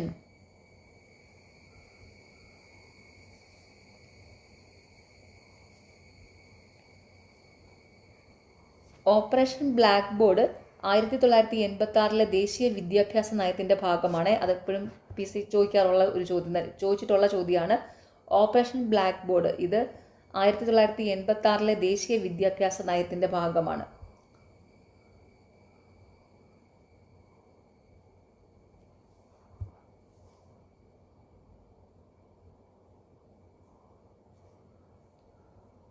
University grant കമ്മീഷൻ്റെ രൂപീകരണം, അതായത് UGCയുടെ രൂപീകരണം രാധാകൃഷ്ണൻ കമ്മീഷൻ്റെ നിർദ്ദേശപ്രകാരമാണ് കേട്ടോ. യൂണിവേഴ്സിറ്റി ഗ്രാൻഡ് കമ്മീഷൻ, അതായത് UGCയുടെ രൂപീകരണം രാധാകൃഷ്ണൻ കമ്മീഷൻ്റെ നിർദ്ദേശപ്രകാരമാണ്. രാധാകൃഷ്ണൻ കമ്മീഷൻ്റെ നിർദ്ദേശപ്രകാരം 1956 UGC നിയമനിർമ്മാണം നടത്തി നിലവിൽ വന്നത് കേട്ടോ. UGC നിലവിൽ വന്നത് രാധാകൃഷ്ണൻ കമ്മീഷൻ്റെ നിർദ്ദേശപ്രകാരമാണ്. ഓക്കെ. അപ്പോൾ ഇതെല്ലാം ഒന്നുകൂടി അങ്ങ് കറക്റ്റ് ചെയ്താണ് പറയുന്നത്, ഫുള്ള് 4 കൂടെ. അപ്പോൾ സ്വാതന്ത്ര്യാനന്തര ഇന്ത്യയിലെ വിദ്യാഭ്യാസ കമ്മീഷനുകളെ സംബന്ധിച്ച് കറക്റ്റായിട്ടുള്ള ഉത്തരങ്ങൾ ഏതൊക്കെയാണ്? ഓപ്പറേഷൻ ബ്ലാക്ക് ബോർഡ് 1986 ദേശീയ വിദ്യാഭ്യാസത്തിൻ്റെ ഭാഗമായിട്ടാണ് നിലവിൽ വന്നത്. അതുപോലെ സെക്കൻഡറി വിദ്യാഭ്യാസ മേഖലയെക്കുറിച്ചുള്ള പഠനം എന്താണ്? Doctor Lakshmanaswami Mudaliar commission. 10+2+3 മാതൃകയിൽ വിദ്യാഭ്യാസം നടപ്പിലാക്കാൻ ആരാണ്? Doctor DS Kothari commission. University grant കമ്മീഷൻ്റെ രൂപീകരണം എന്താണ്? രാധാകൃഷ്ണൻ കമ്മീഷൻ്റെ നിർദ്ദേശപ്രകാരം. ഓക്കെ. താഴെ തന്നിരിക്കുന്ന പ്രസ്താവനകളിൽ ശരിയായവ കണ്ടെത്തുക. ഓപ്ഷൻ ഡി എല്ലാം ശരിയാണ്. അരുണ ആസഫ് അലി ക്വിറ്റ് ഇന്ത്യ സമരത്തിലെ സജീവ പ്രവർത്തക. മാഡം ഭിക്കാജി കാമ അന്താരാഷ്ട്ര വേദിയിൽ ഇന്ത്യയുടെ ത്രിവർണ്ണ പതാക ആദ്യമായി ഉയർത്തി. പണ്ഡിത രമാഭായി ബോംബെയിൽ ശാരദാ സദൻ സ്ഥാപിച്ചു. തന്നിരിക്കുന്ന പ്രസ്താവനകളിൽ ശരിയായവ എല്ലാം ശരിയാണ്. എന്താണ്? അരുണ ആസഫ് അലി ക്വിറ്റ് ഇന്ത്യ സമരത്തിലെ സജീവ പ്രവർത്തക. മാഡം ഭിക്കാജി കാമ അന്താരാഷ്ട്ര വേദിയിൽ ഇന്ത്യയുടെ ത്രിവർണ്ണ പതാക ആദ്യമായി ഉയർത്തി. പണ്ഡിത രമാഭായി ബോംബെയിൽ ശാരദാ സദൻ സ്ഥാപിച്ചു.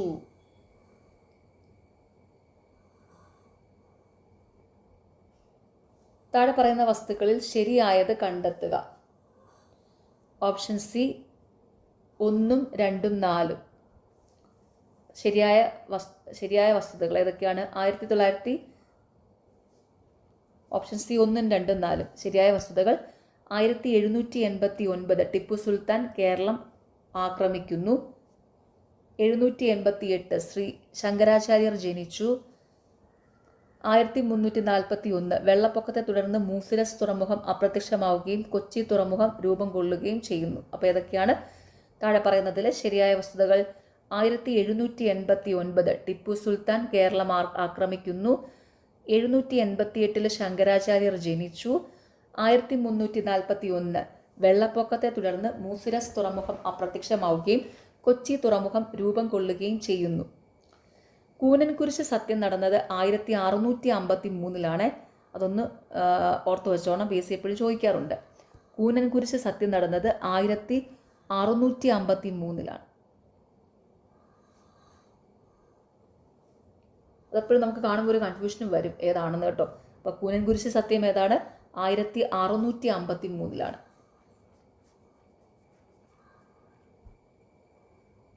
കേരളത്തെ സംബന്ധിച്ച പ്രസ്താവനകളിൽ ശരിയല്ലാത്തത് കണ്ടെത്തുക. ഓപ്ഷൻ ബി 2 മാത്രം. കേരളത്തെ സംബന്ധിച്ച പ്രസ്താവനകളിൽ ശരിയല്ലാത്തത് ഏതാണ്? ഏറ്റവും കൂടുതൽ ഗ്രാമപഞ്ചായത്തുകളുള്ള ജില്ല തിരുവനന്തപുരം. ഏറ്റവും കൂടുതൽ ഗ്രാമപഞ്ചായത്തുകളുള്ള ജില്ല മലപ്പുറമാണ് കേട്ടോ, ഓർത്ത് വെച്ചോണേ. മലപ്പുറം. ഏറ്റവും കൂടുതൽ ഗ്രാമപഞ്ചായത്തുകളുള്ള ജില്ല ഏതാണ്? മലപ്പുറം. ഇത് എനിക്ക് എപ്പോഴും ഈ ഒരു ചോദ്യം ഞാൻ എപ്പോൾ പഠിച്ചാലും മറക്കുമായിരുന്നേ. അപ്പോൾ പിന്നെ ഞാൻ ഒരു രക്ഷയില്ലാഞ്ഞിട്ട് ഞാൻ അതിൻ്റെ ഒരു ക്ലൂ കണ്ടുപിടിച്ചിരിക്കുന്നതാണ്. എൻ്റെ ഒരു കുഞ്ഞി ക്ലൂ ആകട്ടോ, നിങ്ങൾക്ക് അതെങ്ങനെ തോന്നുന്നു എനിക്കറിയത്തില്ല. ഞാനിതെപ്പോഴും ഈ ചോദ്യം ഞാൻ എപ്പോഴും തെറ്റിക്കുന്ന സ്ഥിരം ചോദ്യമായിരുന്നു. പക്ഷേ അപ്പം ഞാൻ ഇതിനൊരു ക്ലൂ കണ്ടുപിടിച്ചത് എങ്ങനെയെന്ന് വെച്ചാൽ, ഗ്രാമപഞ്ചായത്തിലെ പായുണ്ടല്ലോ, മലപ്പുറത്തിനകത്ത് 2 പായുള്ളത് കൊണ്ട് അത് വെച്ച് അങ്ങ് ഓർത്ത് വയ്ക്കും. കാരണം ഞാനിത് എപ്പോഴും മറക്കും, എനിക്ക് ഒരു ക്ലൂവും കിട്ടുന്നുമില്ല. അങ്ങനെ കണ്ടുപിടിച്ചൊരു ക്ലൂ ആണിത്. ഓക്കെ, അപ്പോൾ എന്താണ്? ഏറ്റവും കൂടുതൽ ഗ്രാമപഞ്ചായത്തുകളുള്ള ജില്ല ഏതാണ്? മലപ്പുറം. എൻ്റെ ഒരു കുഞ്ഞി ക്ലൂ ആണ്. ഗ്രാമപഞ്ചായത്തിൽ 1 പായുണ്ട്, മലപ്പുറത്ത് 2 പായുണ്ട്. അപ്പോൾ ഗ്രാമപഞ്ചായത്തുകൾ എന്ന് പറയുമ്പോൾ ഞാൻ മലപ്പുറം അങ്ങനെ ഒരു ക്ലൂ ഇട്ടങ്ങ് ഓർക്കുക. ഓക്കെ, അപ്പോൾ ഇനി എന്താണ്? ഇവിടെ കേരളത്തെ സംബന്ധിച്ച പ്രസ്താവനകളിൽ ശരിയായവയാണ് 1, 3, 4. അപ്പോൾ അത് ഏതൊക്കെയാണെന്ന് നോക്കാം. തീരപ്രദേശമില്ലാത്ത ജില്ലകൾ ഇടുക്കി, വയനാട്, കോട്ടയം, പാലക്കാട്, പത്തനംതിട്ട. സപ്തഭാഷാ സംഗമ ഭൂമി എന്നറിയപ്പെടുന്ന ജില്ല കാസർഗോഡ്. കേരളത്തിലെ ഏക കന്റോൺമെന്റ് കണ്ണൂർ. ഈ 3 ചോദ്യം PSC എപ്പോഴും ചോദിക്കാറുണ്ട്. എന്താണ്? കേരളത്തെ സംബന്ധിച്ച പ്രസ്താവനകൾ ശരിയായവ ഏതാണ്? തീരപ്രദേശമില്ലാത്ത ജില്ലകൾ എത്ര എണ്ണം എന്നെപ്പോഴും ചോദിക്കാറുണ്ട്. ഏതൊക്കെയാണ്? 5 എണ്ണമാണ്. ഏതൊക്കെയാണ് ആ 5 ജില്ലകൾ? തീരപ്രദേശമില്ലാത്ത 5 ജില്ലകൾ ഏതൊക്കെയാണ്? ഇടുക്കി, വയനാട്, കോട്ടയം, പാലക്കാട്, പത്തനംതിട്ട. ഓക്കെ,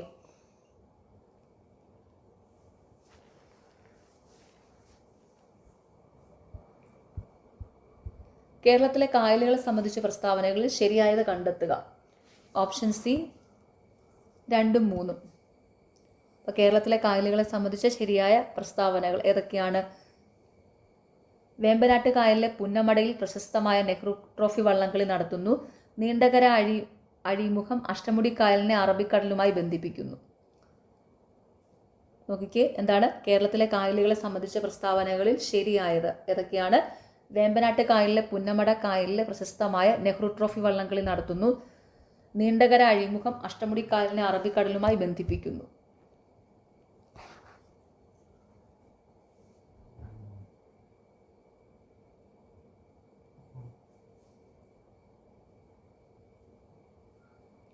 കൊല്ലം മുതൽ വടക്കോട്ട് 8 ശാഖകളായി സ്ഥിതി ചെയ്യുന്ന കായൽ അഷ്ടമുടി കായലാണ് കേട്ടോ. 8 ശാഖകൾ എന്ന് പറയുമ്പോൾ തന്നെ എന്താ? അഷ്ടമുടി. അഷ്ടം എന്ന് പറഞ്ഞാൽ 8 ആണല്ലോ. അപ്പോൾ കൊല്ലം മുതൽ വടക്കോട്ട് 8 ശാഖകളായി സ്ഥിതി ചെയ്യുന്ന കായൽ അഷ്ടമുടി കായലാണ്. ഓർത്ത് വെക്കുക കേട്ടോ. അല്ലെങ്കിലും കൊല്ലം ജില്ലയിലാണ് അഷ്ടമുടി കായൽ. വേമ്പനാട്ട് കായൽ സ്ഥിതി ചെയ്യുന്നത് ആലപ്പുഴ, എറണാകുളം, കോട്ടയം ജില്ലകളിലായിട്ടാണ് കേട്ടോ. അപ്പോൾ അങ്ങനെ അത് ഓർത്ത് വെക്കുക. കൊല്ലം മുതൽ വടക്കോട്ട് 8 ശാഖകളായി സ്ഥിതി ചെയ്യുന്ന കായൽ ഏതാണ്? അഷ്ടമുടി. അത് പ്രത്യേകം ഓർത്ത് വെച്ചോണേ. കൊല്ലം മുതൽ വടക്കോട്ട് 8 ശാഖകൾ എന്ന് പറയുമ്പോൾ തന്നെ എന്താ? അഷ്ടം എന്ന് പറഞ്ഞാൽ 8 അല്ലേ? അപ്പോൾ അത് അഷ്ടമുടി അങ്ങനെ അങ്ങ് ഓർത്ത് വെച്ചാൽ മതി. ഓക്കെ, അപ്പോൾ കൊല്ലം മുതൽ വടക്കോട്ട് 8 ശാഖകളായി സ്ഥിതി ചെയ്യുന്ന കായൽ അഷ്ടമുടി കായൽ കേട്ടോ. വേമ്പനാട്ട് കായൽ എവിടെയാണ്? നമ്മുടെ കോട്ടയം, എറണാകുളം, ആലപ്പുഴ ജില്ലയിലാണ് സ്ഥിതി ചെയ്യുന്നത്. ഓക്കെ, കേരളത്തിലെ നദികളെ സംബന്ധിച്ച പ്രസ്താവനകളിൽ ശരിയല്ലാത്തത് കണ്ടെത്തുക. ഏതാണ്? ഓപ്ഷൻ ബി 2 മാത്രം. കേരളത്തിലെ നദികളെ സംബന്ധിച്ച പ്രസ്താവനകളിൽ ശരിയല്ലാത്തത് ഏതാണ്? അറബിക്കടലിൽ പതിക്കുന്ന ഭാരതപ്പുഴയുടെ പോഷക നദികളാണ് ഇടമലയാറ്, മുതിരപ്പുഴ. കേരളത്തിലെ നദികളെ സംബന്ധിച്ച പ്രസ്താവനകളിൽ ശരിയല്ലാത്തത് ഏതാണ്? അറബിക്കടലിൽ പതിക്കുന്ന ഭാരതപ്പുഴയുടെ പോഷക നദികളാണ് ഇടമലയാറ്, മുതിരപ്പുഴ. ഇടമലയാറും മുതിരപ്പുഴയും പെരിയാറിന്റെ പോഷക നദികളാണ്. ഓർത്ത് വെച്ചോണം. ഇടമലയാറ്, മുതിരപ്പുഴ ഇത് രണ്ടും പെരിയാറിന്റെ പോഷക നദികളാണ്. ഓക്കെ, ഇനി കേരളത്തിലെ നദികളെ സംബന്ധിച്ച പ്രസ്താവനകളിൽ ശരിയായവയാണ് ഈ തന്നിരിക്കുന്നതിൽ 1, 3. അപ്പോൾ അത് ഏതൊക്കെയാണെന്ന് നോക്കാം. 244 കിലോമീറ്റർ നീളമുള്ള പെരിയാറ് ശിവഗിരി മലയിൽ നിന്ന് ഉത്ഭവം. ഇടുക്കി, പത്തനംതിട്ട, ആലപ്പുഴ എന്നീ ജില്ലകളിലൂടെ ഒഴുകുന്ന പമ്പാ നദി വേമ്പനാട്ട് കായലിൽ പതിക്കുന്നു. നോക്കിക്കേ, കേരളത്തിലെ നദികളെ സംബന്ധിച്ച പ്രസ്താവനകളിൽ തന്നിരിക്കുന്നവയിൽ ശരിയായവയാണ്. ഏതാണ്? 244 കിലോമീറ്റർ നീളമുള്ള പെരിയാറ് ശിവഗിരി മലയിൽ നിന്ന് ഉത്ഭവിക്കുന്നു. ഇടുക്കി, പത്തനംതിട്ട, ആലപ്പുഴ എന്നീ ജില്ലകളിലൂടെ ഒഴുകുന്ന പമ്പാ നദി വേമ്പനാട്ട് കായലിൽ പതിക്കുന്നു. ഈ പോയിന്റ്സ് ഒക്കെ PSC എപ്പോഴും ചോദിക്കാറുണ്ട് കേട്ടോ. ഓക്കെ, അപ്പോൾ 1ഉം 3ഉം പ്രത്യേകം നോട്ട് ചെയ്ത് പഠിക്കുക. കേരളത്തിലെ ജലവൈദ്യുത പദ്ധതികളെ സംബന്ധിച്ച് തെറ്റായ പ്രസ്താവന കണ്ടെത്തുക. ഓപ്ഷൻ ബി 2ഉം 3ഉം. കേരളത്തിലെ ജലവൈദ്യുത പദ്ധതികളെ സംബന്ധിച്ചുള്ള തെറ്റായ പ്രസ്താവനകൾ. കോഴിക്കോട് ജില്ലയിലെ ഉറുമി ജലവൈദ്യുത പദ്ധതിക്ക് സഹായം നൽകുന്ന രാജ്യം കാനഡ. കോഴിക്കോട് ജില്ലയിലെ ഉറുമി ജലവൈദ്യുത പദ്ധതിക്ക് സഹായം നൽകുന്ന രാജ്യം ചൈനയാണ് കേട്ടോ. ചൈന. ഓക്കെ, ചൈന, അത് നോട്ട് ചെയ്ത് വെച്ചോണേ. കോഴിക്കോട് ജില്ലയിലെ ഉറുമി ജലവൈദ്യുത പദ്ധതിക്ക് സഹായം നൽകുന്ന രാജ്യം ചൈനയാണ്. മലബാറിലെ ആദ്യത്തെ ജലവൈദ്യുത പദ്ധതി കുറ്റ്യാടിയാണ് കേട്ടോ.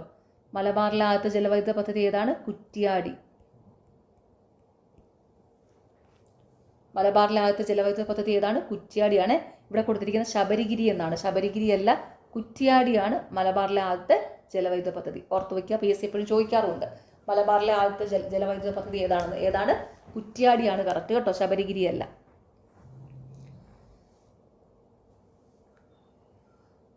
ഇവിടെ നോക്കിക്കേ, കേരളത്തിലെ ജലവൈദ്യുത പദ്ധതികളെ സംബന്ധിച്ച് തെറ്റായ പ്രസ്താവന ഏതാണ്? കോഴിക്കോട് ജില്ലയിലെ ഉറുമി ജലവൈദ്യുത പദ്ധതിക്ക് സഹായം നൽകുന്ന രാജ്യം കാനഡ. അതാണ് തെറ്റായ പ്രസ്താവന. അതുപോലെ എന്താണ്? മലബാറിലെ ആദ്യത്തെ ജലവൈദ്യുത പദ്ധതി ശബരിഗിരി. ഇത് രണ്ടുമാണ് തെറ്റ്. അതൊന്നുകൂടി ഒന്ന് കറക്റ്റ് ചെയ്ത് പറഞ്ഞേക്കാം. കോഴിക്കോട് ജില്ലയിലെ ഉറുമി ജലവൈദ്യുത പദ്ധതിക്ക് സഹായം നൽകുന്ന രാജ്യം ചൈനയാണ്. മലബാറിലെ ആദ്യത്തെ ജലവൈദ്യുത പദ്ധതി കുറ്റ്യാടിയാണ്. പിന്നെ ഈ കാനഡയുടെ സഹായം ഉപയോഗിച്ചത് ഏത് പദ്ധതിക്കാണ്?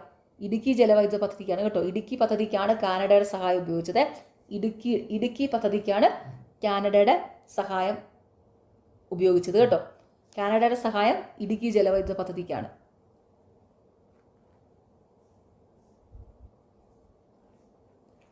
ഓക്കെ, ഇനി കേരളത്തിലെ ജലവൈദ്യുത പദ്ധതികളെ സംബന്ധിച്ചുള്ള ശരിയായ പ്രസ്താവനകളാണ് 1ഉം 4ഉം. അപ്പോൾ അതൊന്ന് നോട്ട് ചെയ്ത് വെച്ചോളൂ. സ്വകാര്യ മേഖലയിൽ പ്രവർത്തിക്കുന്ന ആദ്യ ജലവൈദ്യുത പദ്ധതി മണിയാർ. ഇടുക്കി ജലവൈദ്യുത പദ്ധതിയുടെ ഉൽപ്പാദന ശേഷി 780 മെഗാവാട്ട്. ഈ 2 പോയിന്റും PSC എപ്പോഴും ചോദിക്കാറുണ്ട്, പഠിച്ചു വെക്കുക. കേരളത്തിലെ ജലവൈദ്യുത പദ്ധതികളെ സംബന്ധിച്ചുള്ള ശരിയായ പ്രസ്താവനകൾ ഏതൊക്കെയാണ്? സ്വകാര്യ മേഖലയിൽ പ്രവർത്തിക്കുന്ന ആദ്യ ജലവൈദ്യുത പദ്ധതി മണിയാർ. ഇടുക്കി ജലവൈദ്യുത പദ്ധതിയുടെ ഉൽപ്പാദന ശേഷി 780 മെഗാവാട്ട്. കേരളത്തിലെ വന്യജീവി സങ്കേതങ്ങൾ സംബന്ധിച്ച തെറ്റായ പ്രസ്താവന കണ്ടെത്തുക. ഓപ്ഷന് 1ഉം 3ഉം. കേരളത്തിലെ വന്യജീവി സങ്കേതങ്ങൾ സംബന്ധിച്ച തെറ്റായ പ്രസ്താവനകൾ ഏതൊക്കെയാണ്? നെല്ലിക്കാമ്പെട്ടി ഗെയിം സാഞ്ചുറി എന്ന് തുടക്കത്തിൽ അറിയപ്പെട്ടിരുന്ന വന്യജീവി സങ്കേതമാണ് പറമ്പിക്കുളം വന്യജീവി സങ്കേതം. ഏറ്റവും കൂടുതൽ കാട്ടുപോത്തുകൾ കാണപ്പെടുന്നത് പെരിയാർ വന്യജീവി സങ്കേതത്തിലാണ്. നോക്കിക്കേ, നെല്ലിക്കാമ്പെട്ടി ഗെയിം സാഞ്ചുറി എന്ന് തുടക്കത്തിൽ അറിയപ്പെട്ടിരുന്ന വന്യജീവി സങ്കേതം ഏതാണ്? പെരിയാർ വന്യജീവി സങ്കേതമാണ് കേട്ടോ.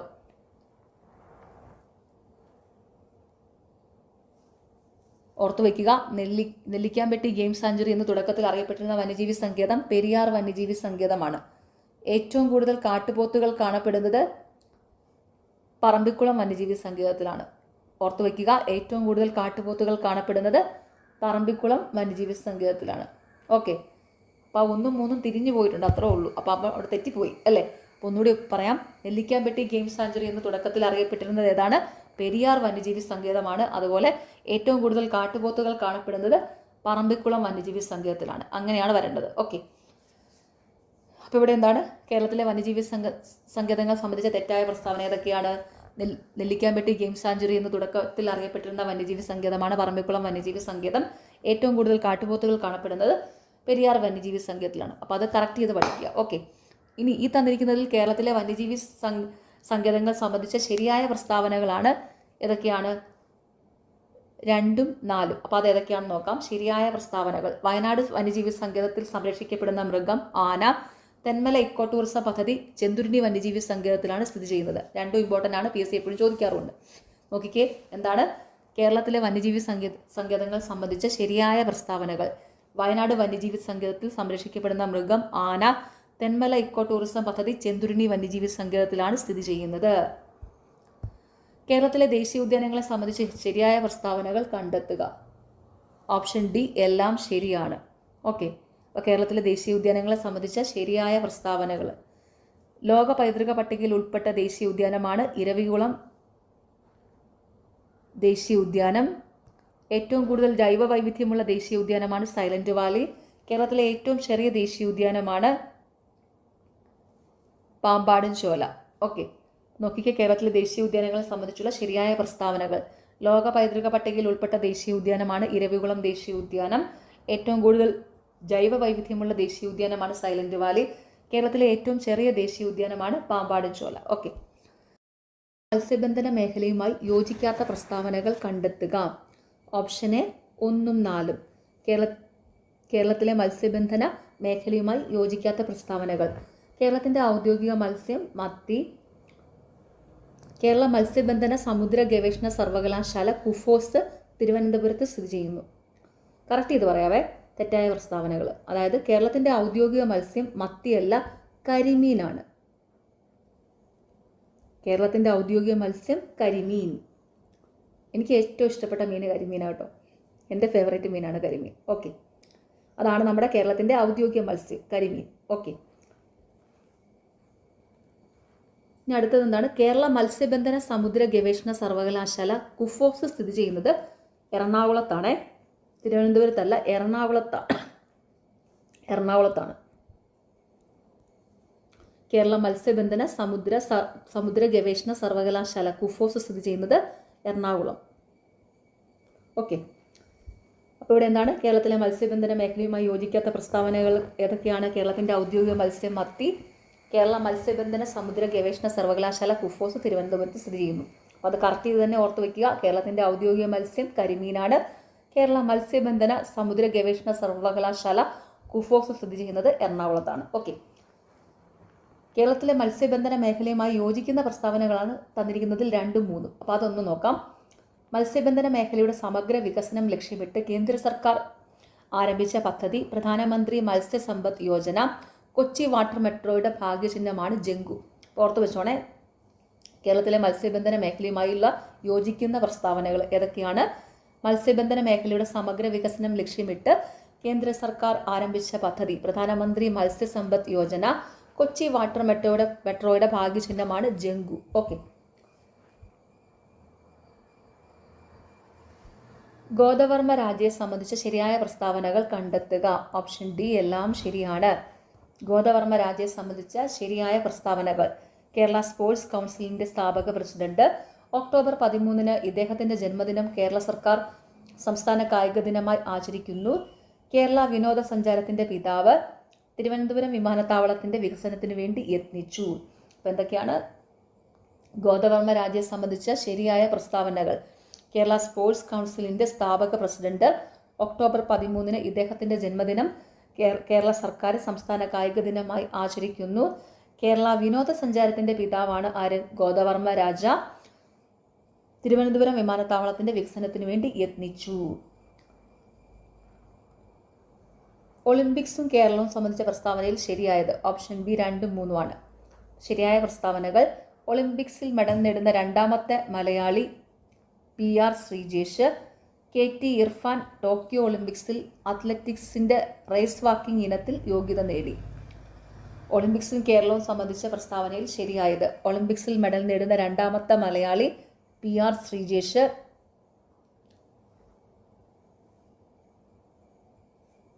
KT ഇർഫാൻ ടോക്കിയോ ഒളിമ്പിക്സിൽ അത്ലറ്റിക്സിൻ്റെ റേസ് വാക്കിംഗ് ഇനത്തിൽ യോഗ്യത നേടി. ഒളിമ്പിക്സിൽ മെഡൽ നേടുന്ന ആദ്യത്തെ മലയാളി മാനുവൽ ഫെഡറിക്കാണ് കേട്ടോ. അതും കൂടി ഒന്ന് ഓർത്ത് വെച്ചോളൂ. ഒളിമ്പിക്സിൽ മെഡൽ നേടുന്ന ആദ്യത്തെ മലയാളി മാനുവൽ ഫെഡറിക്കാണ്. ഓക്കെ,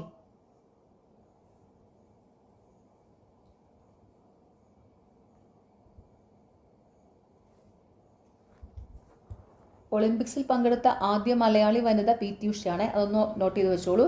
ഒളിമ്പിക്സിൽ പങ്കെടുത്ത ആദ്യത്തെ മലയാളി വനിത PT ഉഷയാണ്.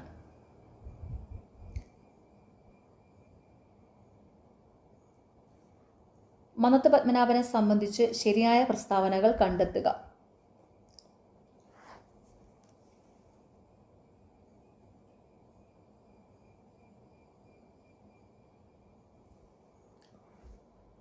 Option A 1, 2, 3. ശരിയായ പ്രസ്താവനകൾ: 1947 മുതുകുളം പ്രസംഗവുമായി ബന്ധപ്പെട്ട സാമൂഹിക പരിഷ്കർത്താവ്, 1959 വിമോചന സമരത്തിന് നേതൃത്വം നൽകി ഭാരതകേസരി എന്നറിയപ്പെടുന്ന നവോത്ഥാന നായകൻ. നോക്കിക്കേ, മന്നത്ത് പത്മനാഭനെ സംബന്ധിച്ച് ശരിയായ പ്രസ്താവനകൾ: 1947 മുതുകുളം പ്രസംഗവുമായി ബന്ധപ്പെട്ട സാമൂഹിക പരിഷ്കർത്താവ്, 1959 വിമോചന സമരത്തിന് നേതൃത്വം നൽകി ഭാരതകേസരി എന്നറിയപ്പെടുന്ന നവോത്ഥാന നായകൻ. 3 പോയിന്റ് ഇമ്പോർട്ടൻ്റ് ആണ്. തെറ്റായ പ്രസ്താവന കറക്റ്റ് ചെയ്ത് പറയാം. 1935 കോഴഞ്ചേരി പ്രസംഗം നടത്തിയത് സി കേശവനാണ്. ഓർത്ത് വെച്ചോണം, അതും PSC എപ്പോഴും ചോദിക്കാറുണ്ട്. 1935 കോഴഞ്ചേരി പ്രസംഗം നടത്തിയ നേതാവാരാണ്? സി കേശവൻ.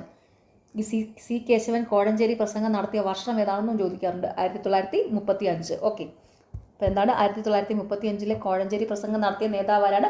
സി കേശവൻ. മന്നത്ത് പത്മനാഭനെ സംബന്ധിച്ച ഈ 3 പോയിന്റ്സും PSC എപ്പോഴും ചോദിക്കാറുള്ളതാണ് കേട്ടോ. അതും കൂടെ നോട്ട് ചെയ്ത് വെക്കുക, ശരിയായ പ്രസ്താവനകളെ. ഓക്കെ. കുമാരഗുരുവിനെ സംബന്ധിച്ച തെറ്റായ പ്രസ്താവന കണ്ടെത്തുക.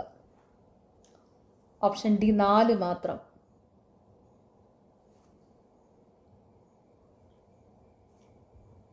ക്രിസ്തീയ സമുദായത്തിൽ നിലനിന്നുകൊണ്ട് ജാതീയ ഉച്ചനീചത്വങ്ങൾക്കെതിരെ പ്രവർത്തിച്ചു.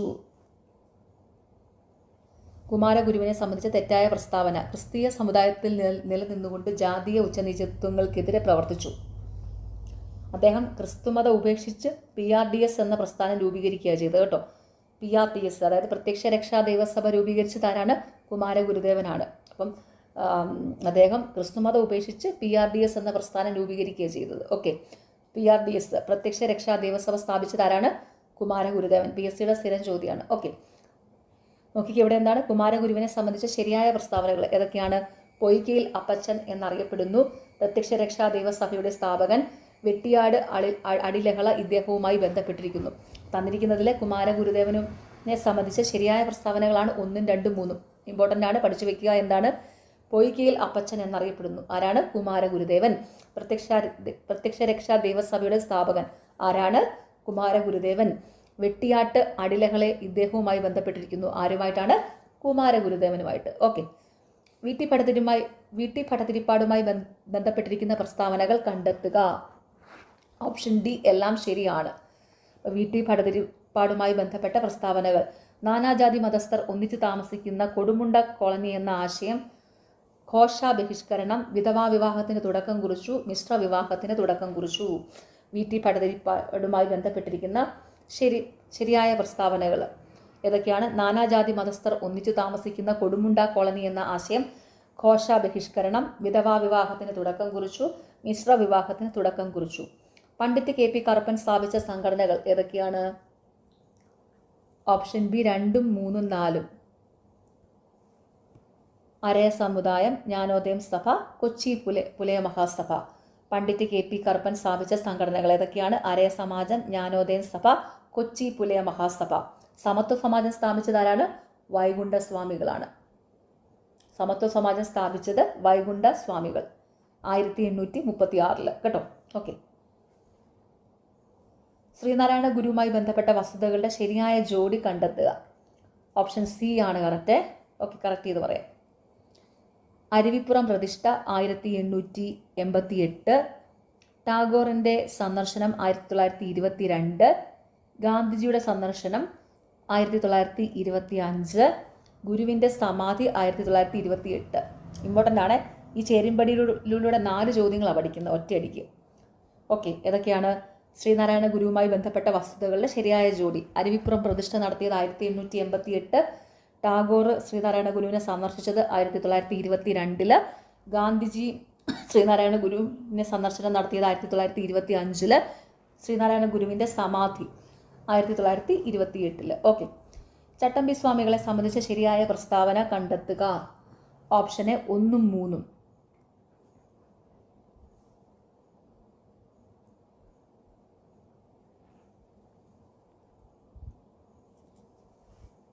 ചട്ടമ്പി സ്വാമികളെ സംബന്ധിച്ച ശരിയായ പ്രസ്താവനകൾ: 1892 സ്വാമി വിവേകാനന്ദൻ ചട്ടമ്പി സ്വാമികളെ സന്ദർശിച്ചു.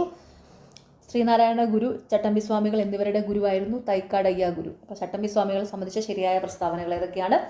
1892 സ്വാമി വിവേകാനന്ദൻ ചട്ടമ്പി സ്വാമികളെ സന്ദർശിച്ചു. ശ്രീനാരായണ ഗുരു, ചട്ടമ്പി സ്വാമികൾ എന്നിവരുടെ ഗുരുവായിരുന്നു തൈക്കാടയ്യ ഗുരു. അയ്യങ്കാളിയെ സംബന്ധിച്ച പ്രസ്താവനകളിൽ ശരിയായത് കണ്ടെത്തുക. Option B 3ഉം 4ഉം.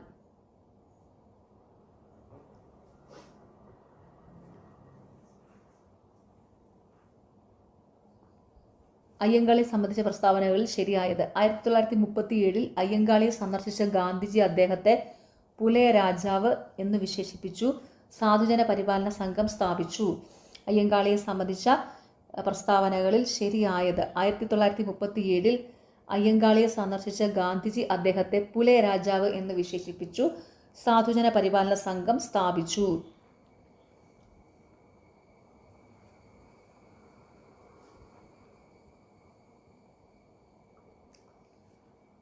സഞ്ചാര സ്വാതന്ത്ര്യത്തിനായിട്ട് അയ്യങ്കാളി വില്ലുവണ്ടി സമരം നടത്തിയത് 1893 കേട്ടോ. 1893. അതുപോലെ കല്ലുമാല സമരം അയ്യങ്കാളി നടത്തിയത്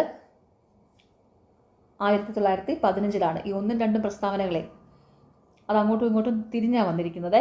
ഓക്കെ, അങ്ങനെയാണ് അത് തെറ്റിപ്പോയിരിക്കുന്നത്. അപ്പോൾ നമ്മളത് കറക്റ്റ് ചെയ്ത് പറയുവാണ്. എന്താണ്? സഞ്ചാര സ്വാതന്ത്ര്യത്തിനായി വില്ലുവണ്ടി സമരം നടത്തിയത് എന്നാണ്? 1893.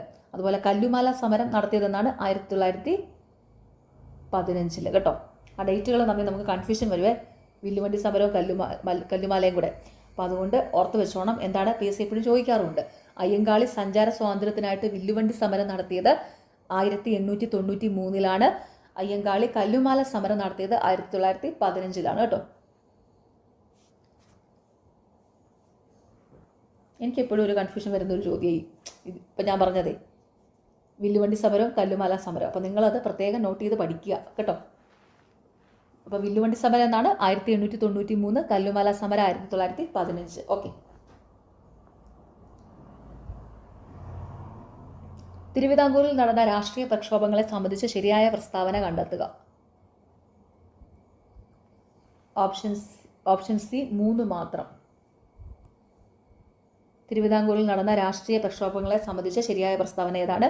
1932 സംവരണം ആവശ്യപ്പെട്ട് ക്രിസ്ത്യൻ, മുസ്ലിം, ഈഴവ സമുദായം ചേർന്ന് നിവർത്തന പ്രക്ഷോഭം. തിരുവിതാംകൂറിൽ നടന്ന രാഷ്ട്രീയ പ്രക്ഷോഭങ്ങളെ സംബന്ധിച്ച ശരിയായ പ്രസ്താവന ഏതാണ്? 1932 സംവരണം ആവശ്യപ്പെട്ട് ക്രിസ്ത്യൻ, മുസ്ലിം, ഈഴവ സമുദായം ചേർന്ന് നിവർത്തന പ്രക്ഷോഭം സംഘടിപ്പിച്ചു. ഓക്കെ. ഇനി ഇതിലെ തെറ്റായ പ്രസ്താവന ഒന്ന് കറക്റ്റ് ചെയ്ത് പറയാം. 1891 നടന്നിരിക്കുന്നത് മലയാളി മെമ്മോറിയലാണ് കേട്ടോ. GP പിള്ളയുടെ നേതൃത്വത്തിൽ മലയാളി മെമ്മോറിയലാണ് 1891 നടന്നിരിക്കുന്നത്. അതുപോലെ ഡോക്ടർ പൽപ്പുവിൻ്റെ നേതൃത്വത്തിൽ ഈഴവ മെമ്മോറിയൽ 1896. ഇവിടെ നോക്കി 1ഉം 2ഉം പ്രസ്താവനകൾ തിരിച്ചാണ് കൊടുത്തിരിക്കുന്നത്. ഓക്കെ. അപ്പോൾ എന്താണ്, എങ്ങനെയാണ് വരേണ്ടത്? മലയാളി മെമ്മോറിയൽ 1891 GP പിള്ളയുടെ നേതൃത്വത്തിൽ നടന്നു. അതുപോലെ ഡോക്ടർ പൽപ്പുവിൻ്റെ നേതൃത്വത്തിൽ 1896 ഈഴവ മെമ്മോറിയൽ സമർപ്പിച്ചത്. അത് PSC എപ്പോഴും ചോദിക്കുന്നതാണ്. ആദ്യം നടന്നത് നമ്മുടെ മലയാളി മെമ്മോറിയലാണ്. അത് ആരുടെ നേതൃത്വത്തിലായിരുന്നു? GP പിള്ളയുടെ നേതൃത്വത്തിൽ എന്നാണ് 1891. അതുപോലെ മലയാളി മെമ്മോറിയൽ എന്താണ്? 1891 GP പിള്ളയുടെ നേതൃത്വത്തിൽ സമർപ്പിച്ചതാണ് മലയാളി മെമ്മോറിയൽ. അതുപോലെ 1896 ഡോക്ടർ പൽപ്പുവിൻ്റെ നേതൃത്വത്തിൽ സമർപ്പിച്ചതാണെന്ത്? ഈഴവ മെമ്മോറിയൽ. ഓക്കെ. ആദ്യത്തെ 1891 1896 എനിക്ക് തോന്നുന്നു മിക്കവർക്കും അറിയാമായിരിക്കും. പക്ഷേ ആദ്യം നടന്ന സംഭവം ഏതാണെന്ന് ഒരു കൺഫ്യൂഷൻ വരുന്നത്. ആദ്യം നടന്നത് മലയാളി മെമ്മോറിയൽ, രണ്ടാമത്തെയാണ് ഈഴവ മെമ്മോറിയൽ. ഓക്കെ. പിന്നെ നേതാക്കളെ കൺഫ്യൂഷൻ ആക്കേണ്ട ആവശ്യമില്ല. ഈഴവരുടെ നേതാവാണല്ലോ ഡോക്ടർ പൽപ്പു. അപ്പോൾ അതായിരിക്കും ഈഴവ മെമ്മോറിയൽ സമർപ്പിക്കുന്നത് ഡോക്ടർ പൽപ്പു ആയിരിക്കും. അതുപോലെ GP പിള്ളയാണ് മലയാളി മെമ്മോറിയലിൻ്റെ. ഓക്കെ. അപ്പോൾ 1891 മലയാളി മെമ്മോറിയൽ, 1896 ഈഴവ മെമ്മോറിയൽ. അങ്ങനെയാണ് കറക്റ്റ് വരേണ്ടത്. ഓക്കെ. അക്കമ്മ ചെറിയാനെ സംബന്ധിച്ച പ്രസ്താവനകളിൽ ശരിയായത് കണ്ടെത്തുക. ഓപ്ഷൻ ഡി എല്ലാം ശരിയാണ്. ഓക്കെ. അപ്പോൾ അക്കമ്മ ചെറിയാനെ സംബന്ധിച്ച പ്രസ്താവനകളിൽ ശരിയായത്: തിരുവിതാംകൂറിലെ ഝാൻസി റാണി എന്നറിയപ്പെടുന്നു, തിരുവനന്തപുരത്തെ ജോവാൻ ഓഫ് ആർക്ക് എന്ന് വിശേഷിപ്പിക്കുന്നു, അക്കമ്മ ചെറിയാൻ്റെ ആത്മകഥ ജീവിതം ഒരു സമരം. അക്കമ്മ ചെറിയാനെ സംബന്ധിച്ച പ്രസ്താവനകളിൽ ശരിയായത്? തിരുവിതാംകൂറിലെ ഝാൻസി റാണി എന്നറിയപ്പെടുന്നു. തിരുവനന്തപുരത്തെ ജോവാൻ ഓഫ് ആർക്ക് എന്ന് വിശേഷിപ്പിക്കുന്നു. അക്കമ്മ ചെറിയാന്റെ ആത്മകഥയാണ് ജീവിതം ഒരു സമരം. കേരളത്തിലെ സാമൂഹ്യ പരിഷ്കർത്താക്കളും പ്രസ്ഥാനങ്ങളും സംബന്ധിച്ച ശരിയായ ജോഡി കണ്ടെത്തുക. ഓപ്ഷൻ സി ആണ് കറക്റ്റ്.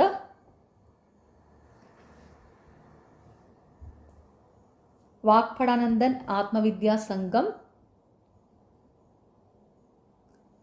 സഹോദരൻ അയ്യപ്പൻ സഹോദര പ്രസ്ഥാനം, വൈകുണ്ഠസ്വാമികൾ സമത്വ സമാജം, VT ഭട്ടതിരിപ്പാട് യോഗക്ഷേമ സഭ. കേരളത്തിലെ സാമൂഹ്യ പരിഷ്കർത്താക്കളും പ്രസ്ഥാനങ്ങളും സംബന്ധിച്ച ശരിയായ ജോഡികൾ: വാഗ്ഭടാനന്ദൻ ആത്മവിദ്യാ സംഘം, സഹോദരൻ അയ്യപ്പൻ സഹോദര പ്രസ്ഥാനം, വൈകുണ്ഠസ്വാമികൾ സമത്വ സമാജം, VT ഭട്ടതിരിപ്പാട് യോഗക്ഷേമ സഭ. ഭൂമിയുടെ ശ്വാസകോശം എന്നറിയപ്പെടുന്ന ആമസോൺ മഴക്കാടുകൾ ഭൂമിയിലെ ഓക്സിജന്റെ എത്ര ശതമാനം നൽകുന്നു? Option B 20%. ഭൂമിയുടെ ശ്വാസകോശം എന്നറിയപ്പെടുന്ന ആമസോൺ മഴക്കാടുകൾ ഭൂമിയിലെ ഓക്സിജന്റെ എത്ര ശതമാനം നൽകുന്നു? 20%. സ്പോട്ടഡ് ഫീവർ എന്ന രോഗത്തിന് കാരണമായ രോഗാണു ഏത് വിഭാഗത്തിൽ പെടുന്നു? Option A rickettsia. Spotted fever എന്ന രോഗത്തിന് കാരണമായ രോഗാണു ഏത് വിഭാഗത്തിൽ പെടുന്നു? റിക്കറ്റ്സിയ.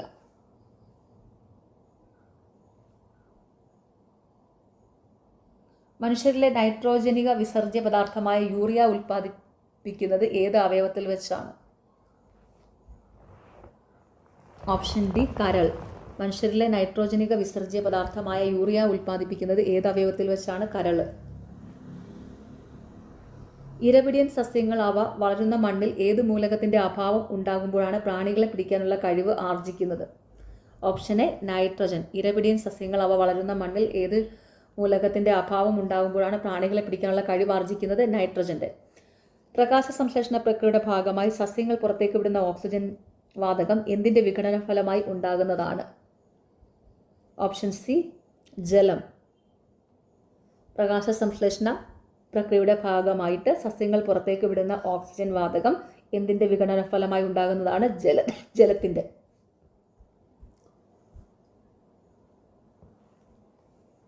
കുടിവെള്ളത്തിലൂടെ പകരുന്ന രോഗം? Option C typhoid. കുടിവെള്ളത്തിലൂടെ പകരുന്ന രോഗം ടൈഫോയിഡ് ആണ് കേട്ടോ.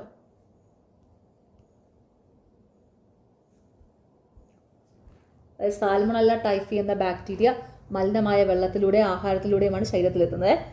ടൈഫോയിഡിന് കാരണം എന്താണ്? സാൽമണല്ല ടൈഫി എന്ന ബാക്ടീരിയ ആണ് കേട്ടോ. സാൽമണല്ല ടൈഫി എന്ന ബാക്ടീരിയ അത് വെള്ളത്തിലൂടെയാണ് പകരുന്നത്. ഓക്കെ.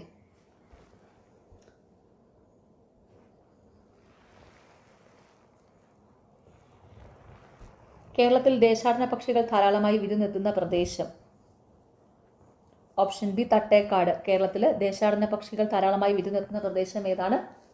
തട്ടേക്കാട്. അതായത് സലിമലി പക്ഷി സങ്കേതമാണ് കേട്ടോ. സലിമലി പക്ഷി സങ്കേതം, അതാണ് തട്ടേക്കാട്.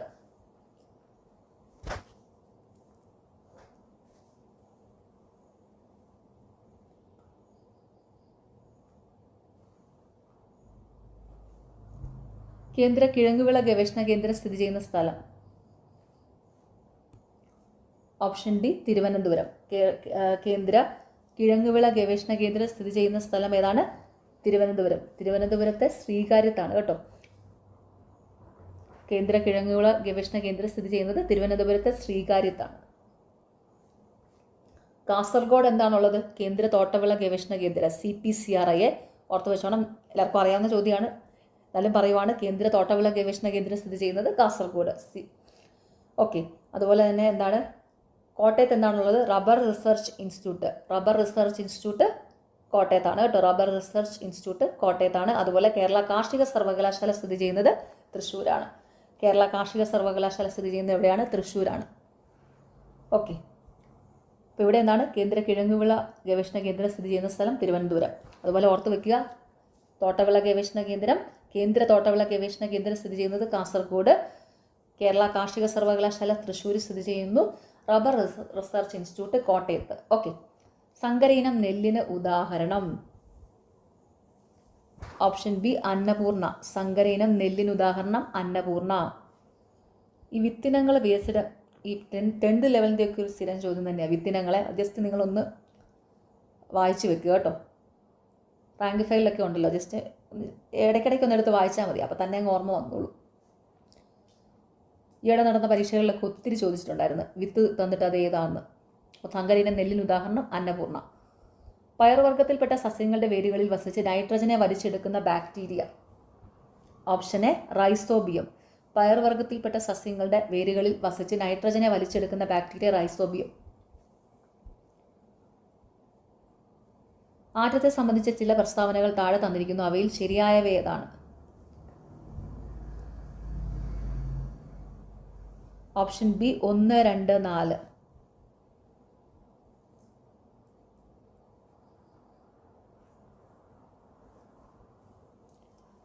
ആറ്റത്തെ സംബന്ധിച്ച പ്രസ്താവനകൾ ശരിയായവ ഏതൊക്കെയാണ്?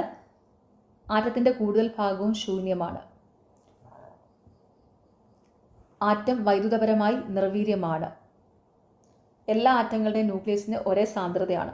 ആറ്റത്തെ സംബന്ധിച്ച ചില പ്രസ്താവനകൾ തന്നിരിക്കുന്നു, അവയിൽ ശരിയായവ. ആറ്റത്തിൻ്റെ കൂടുതൽ ഭാഗവും ശൂന്യമാണ്. ആറ്റം വൈദ്യുതപരമായി നിർവീര്യമാണ്. എല്ലാ ആറ്റങ്ങളുടെയും ന്യൂക്ലിയസിന് ഒരേ സാന്ദ്രതയാണ്. ആറ്റത്തിനെ വിഭജിക്കാൻ കഴിയും കേട്ടോ. ആറ്റത്തിനെ വിഭജിക്കാൻ കഴിയില്ല എന്നുള്ള പ്രസ്താവന തെറ്റാ. ആറ്റത്തിനെ വിഭജിക്കാൻ കഴിയും. എങ്ങനെയാണ്? പ്രോട്ടോൺ, ന്യൂട്രോൺ, ഇലക്ട്രോൺ എന്നിങ്ങനെ ആറ്റത്തെ വിഭജിക്കാൻ പറ്റും. ഓക്കെ. താഴെ പറയുന്നവയിൽ ഏത് ലോഹത്തിൻ്റെ അയിരാണ് കലാമിൻ? Option D zinc. ഈ ചോദ്യം അറിയത്തില്ലാത്ത ആരും കാണത്തില്ലായിരിക്കും അല്ലേ? പി സിയുടെ എല്ലാ ചോദ്യപേപ്പറിലും കാണുകയും ചെയ്യും. നമുക്ക് എല്ലാവർക്കും കിട്ടുന്ന ഒരു ചോദ്യമാണ്. ഏത് ലോഹത്തിൻ്റെ അയിരാണെന്ന്? കലാമിൻ. ഏതാണ്? സിങ്ക്. പക്ഷേ ഉണ്ടല്ലോ, ഇവിടെ ഒരു പ്രശ്നമുണ്ട്. ഈ ചോദ്യം ഈ പരീക്ഷയ്ക്ക് ഡിലീറ്റ് ചെയ്തായിരുന്നു. ലോഹത്തിന് പകരം ലോകായ വന്നിരിക്കുന്നത്. ലോകത്തിൻ്റെ അയിരാണ് കലാമിൻ എന്ന് ചോദിച്ച് PSC question final answer key delete ചെയ്ത് വെച്ചിരിക്കുക പിള്ളേരെ. എന്തൊരു കഷ്ടമല്ലേ? ഇങ്ങനെ ഒരു പണിയുണ്ട്. ഏറ്റവും എളുപ്പത്തിൽ ചോദിക്കുന്ന ഒരു ചോദ്യം കാണും, അതിലെന്തെങ്കിലും ഒരു ചെറിയ സ്പെല്ലിംഗ് മിസ്റ്റേക്ക് കാരണം PSC ആ ക്വസ്റ്റ്യൻ അങ്ങോട്ട് ഡിലീറ്റ് ചെയ്ത് നമ്മുടെ 1 മാർക്ക് കളഞ്ഞും തരും. ഏറ്റവും എളുപ്പമുള്ള ചോദ്യമല്ലേ? ഇതെല്ലാവർക്കും കിട്ടുന്ന ഒരു ഷുവർ ഷോട്ട് ക്വസ്റ്റ്യൻ ആയിരുന്നു. എനിക്ക് തോന്നുന്നു ഈ ചോദ്യപേപ്പർ അത്ര ഈസി, കുഴപ്പമില്ല, പക്ഷെ ഭയങ്കര ഈസിയാണെന്ന് എനിക്ക് തോന്നുന്നില്ല. കാരണം കുറേ സ്റ്റേറ്റ്മെൻറ്റ് ഉണ്ടായിരുന്നല്ലോ, അപ്പോൾ നമ്മളത് വായിച്ചിട്ട് വേണം പെട്ടെന്നൊന്ന് ഉത്തരം എഴുതാനായിട്ട്. പക്ഷേ അന്നേരം ഏറ്റവും എളുപ്പത്തിൽ തന്ന ചോദ്യം ഉണ്ടല്ലോ, ഡിലീഷന് പോയി. എന്തൊരു കഷ്ടമല്ലേ? ഏത് ലോകത്തിൻ്റെ അയിരാണ് കലാമിന്ന്? സിങ്ക്. ഏത് ലോഹത്തിൻ്റെ? ഒരു ഹായുടെ പ്രശ്നമുള്ള, അത് ഡിലീറ്റ് ചെയ്യേണ്ട പോലും ആവശ്യമില്ല. ഫൈനൽ ആൻസർക്ക് കൊണ്ടുപോയി അത് ഡിലീറ്റ് ചെയ്ത് വെച്ചേക്കുക. എന്നാ ഒരു PSC അല്ലേ? PSC ഇങ്ങനെ നമ്മളെ ചതിച്ചുകൊണ്ടിരിക്കുക. ഏറ്റവും എളുപ്പത്തിലുള്ള നല്ല ഈസി ഒരു ക്വസ്റ്റ്യൻ തരും, എന്നിട്ട് അതിലെ സ്പെല്ലിംഗ് മിസ്റ്റേക്ക് കൊണ്ട് അതങ്ങ് ഡിലീറ്റ് ചെയ്ത് കളയും. പോട്ടെ, എന്തേലും ആട്ടെ. താഴെ പറയുന്നവയിൽ ഏത് ലോഹത്തിൻ്റെ അയിരാണ് കലാമിൻ? സിങ്കിൻ്റെ. മൂലകങ്ങളുടെ വർഗീകരണവുമായി ബന്ധപ്പെട്ട് താഴെ തന്നിരിക്കുന്ന പട്ടിക പരിശോധിച്ച് ശരിയായി ജോഡി ചേർത്തിരിക്കുന്നത് തിരഞ്ഞെടുക്കുക. Option C. നോക്കിക്കേ, മൂലകങ്ങളുടെ വർഗീകരണവുമായി ബന്ധപ്പെട്ട് തന്നിരിക്കുന്ന പട്ടിക പരിശോധിച്ച് ശരിയായ ജോഡി ചേർക്കാം. എങ്ങനെയാണ്? തൃകങ്ങൾ ഡോബറൈനർ. അഷ്ടകങ്ങൾ ന്യൂലാൻസ്. ആറ്റോമിക ഭാരം അടിസ്ഥാനമാക്കിയ പീരിയോഡിക് ടേബിൾ മെൻഡലിയേഫ്. ആറ്റോമിക നമ്പർ അടിസ്ഥാനമാക്കിയ പീരിയോഡിക് ടേബിൾ മോസ്ലി. ഓക്കെ. നോക്കിയ മൂലകങ്ങളുടെ വർഗീകരണവുമായി ബന്ധപ്പെട്ട് താഴെ തന്നിരിക്കുന്ന പട്ടിക പരിശോധിച്ച് ശരിയായി ജോഡി ചേർത്തിരിക്കുന്നത് തിരഞ്ഞെടുക്കുക. ഓപ്ഷൻ സി ആണ് കറക്റ്റ്. തൃകങ്ങൾ ഡോബറൈനർ, അഷ്ടകങ്ങൾ ന്യൂലാൻസ്, ആറ്റോമിക ഭാരം അടിസ്ഥാനമാക്കിയ പീരിയോഡിക് ടേബിൾ മെൻഡലിയേഫ്, ആറ്റോമിക നമ്പർ അടിസ്ഥാനമാക്കിയ പീരിയോഡിക് ടേബിൾ മോസ്ലി. ടെസ്റ്റ് ട്യൂബിൽ നിന്ന് പുറത്തു വരുന്ന വാതകത്തിന് നേരെ എരിയുന്ന തീക്കൊള്ളി കാണിച്ചപ്പോൾ തീക്കൊള്ളി അണയുകയും വാതകം ശബ്ദത്തോടെ കത്തുകയും ചെയ്തു. ഇത് ഏത് വാതകം? Option A hydrogen. ഒരു ടെസ്റ്റ് ട്യൂബിൽ നിന്ന് പുറത്തു വരുന്ന വാതകത്തിന് നേരെ എരിയുന്ന തീക്കൊള്ളി കാണിച്ചപ്പോൾ തീക്കൊള്ളി അണയുകയും വാതകം ശബ്ദത്തോടെ കത്തുകയും ചെയ്തു. ഇതേത് വാതകമാണ്? ഹൈഡ്രജൻ. ചില ആസിഡുകളുടെ ഉപയോഗങ്ങൾ താഴെ തന്നിരിക്കുന്നു, ഇവയിൽ തെറ്റായി ജോഡി ചേർത്തിരിക്കുന്നത് കണ്ടെത്തുക. Option C. അസറ്റിക് ആസിഡ് രാസവളങ്ങളുടെ നിർമ്മാണം. ചില ആസിഡുകളുടെ ഉപയോഗങ്ങൾ താഴെ തന്നിരിക്കുന്നു, ഇവയിൽ തെറ്റായി ജോഡി ചേർത്തിരിക്കുന്നത് കണ്ടെത്തുക. ഏതാണ്? അസറ്റിക് ആസിഡ് രാസവളങ്ങളുടെ നിർമ്മാണം.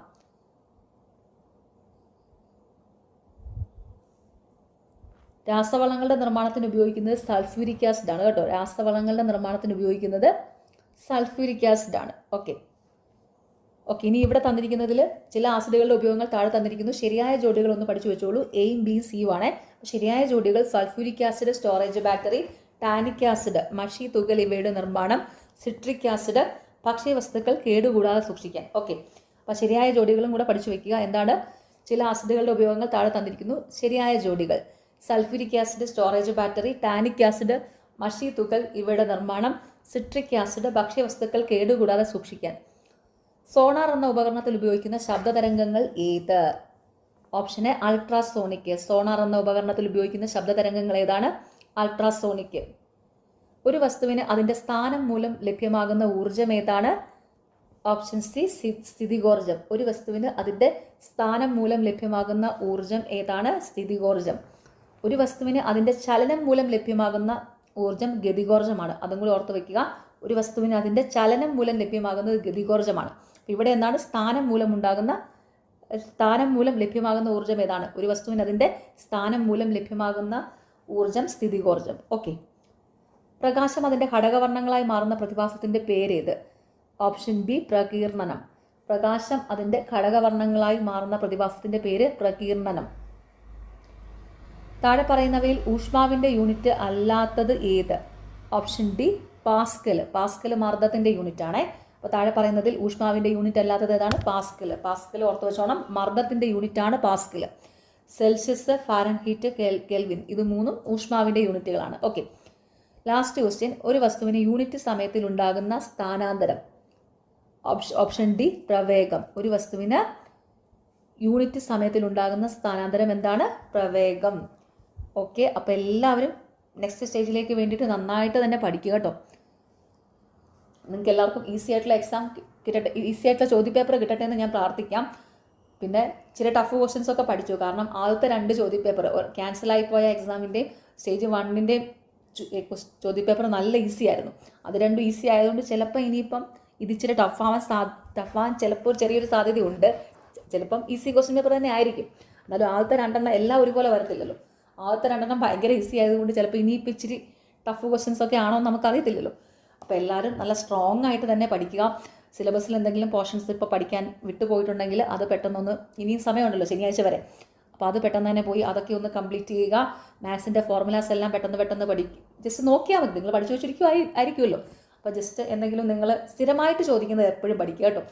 ഏത് ഇവിടെ GK കറണ്ട് അഫയേഴ്സ് മാത്സ് ആണല്ലോ ഉള്ളത്. അതായത് GK മാത്സിനകത്തും ഈ സ്ഥിരമായിട്ട് ചോദിക്കുന്ന PSCയുടെ മസ്റ്റ് ഷുവർ ഷോട്ട് ക്വസ്റ്റ്യൻസ് ഉണ്ട്. അതെന്തായാലും നമ്മൾ ഒരു മാർക്ക് പോലും കളയരുത്. അത് ഫുള്ള് നമ്മൾ മേടിച്ചെടുക്കണം. അപ്പോൾ അത് കൂടുതൽ കോൺസെൻട്രേറ്റ് ചെയ്യുക. അല്ലാതെ റെയർ ക്വസ്റ്റ്യൻസ് ഇപ്പം SCRT NCRT എന്നൊക്കെ പറഞ്ഞു, അതിനകത്ത് നിന്നൊക്കെ ചോദ്യങ്ങളുണ്ട്. അല്ലാതെ ചോദിക്കുന്ന ശ്രീധരമേനോൻ്റെയൊക്കെ കേരള ചരിത്രം, അപ്പോൾ അതിനകത്ത് ആ ബുക്കൊന്നും എടുത്ത് വായിക്കേണ്ട. അതുമായിട്ട് റിലേറ്റ് ചെയ്തിട്ടുള്ള നോട്ട്സ് നിങ്ങൾക്ക് പല സൈഡിൽ നിന്ന് കിട്ടും. യൂട്യൂബിലെ ക്ലാസ്സുകളുണ്ട്, അല്ലാതെ ഒക്കെ കിട്ടും, ടെലഗ്രാം ചാനലിലും ഒക്കെ ഉണ്ട്. അപ്പോൾ അതൊക്കെ കളക്ട് ചെയ്ത് അത്യാവശ്യം വേണ്ടത് പഠിക്കുക. ഓക്കെ, അപ്പോൾ എല്ലാവരും സ്ട്രോങ് ആയിട്ട് തന്നെ പഠിക്കുക ഇനിയുള്ള എക്സാമുകൾക്ക് വേണ്ടിയിട്ട്. അപ്പോൾ എല്ലാവർക്കും ഓൾ ദി വെരി ബെസ്റ്റ്. നിങ്ങൾക്ക് ഈ ചാനൽ ഇഷ്ടപ്പെടുന്നുണ്ടെങ്കിൽ സബ്സ്ക്രൈബ് ചെയ്യുക, സപ്പോർട്ട് ചെയ്യുക, ഷെയർ ചെയ്യുക. പിന്നെ ഈ വീഡിയോ താഴെ കാണുന്ന ഹൈപ്പ് എന്നുള്ളൊരു ഓപ്ഷൻ ഉണ്ട്, അതും കൂടി ഒന്ന് ക്ലിക്ക് ചെയ്ത് സപ്പോർട്ട് ചെയ്യുക. താല്പര്യമുള്ളവർ സ്റ്റഡി വിൻ PSCയുടെ ടെലഗ്രാം ചാനലിൽ ജോയിൻ ചെയ്യുക.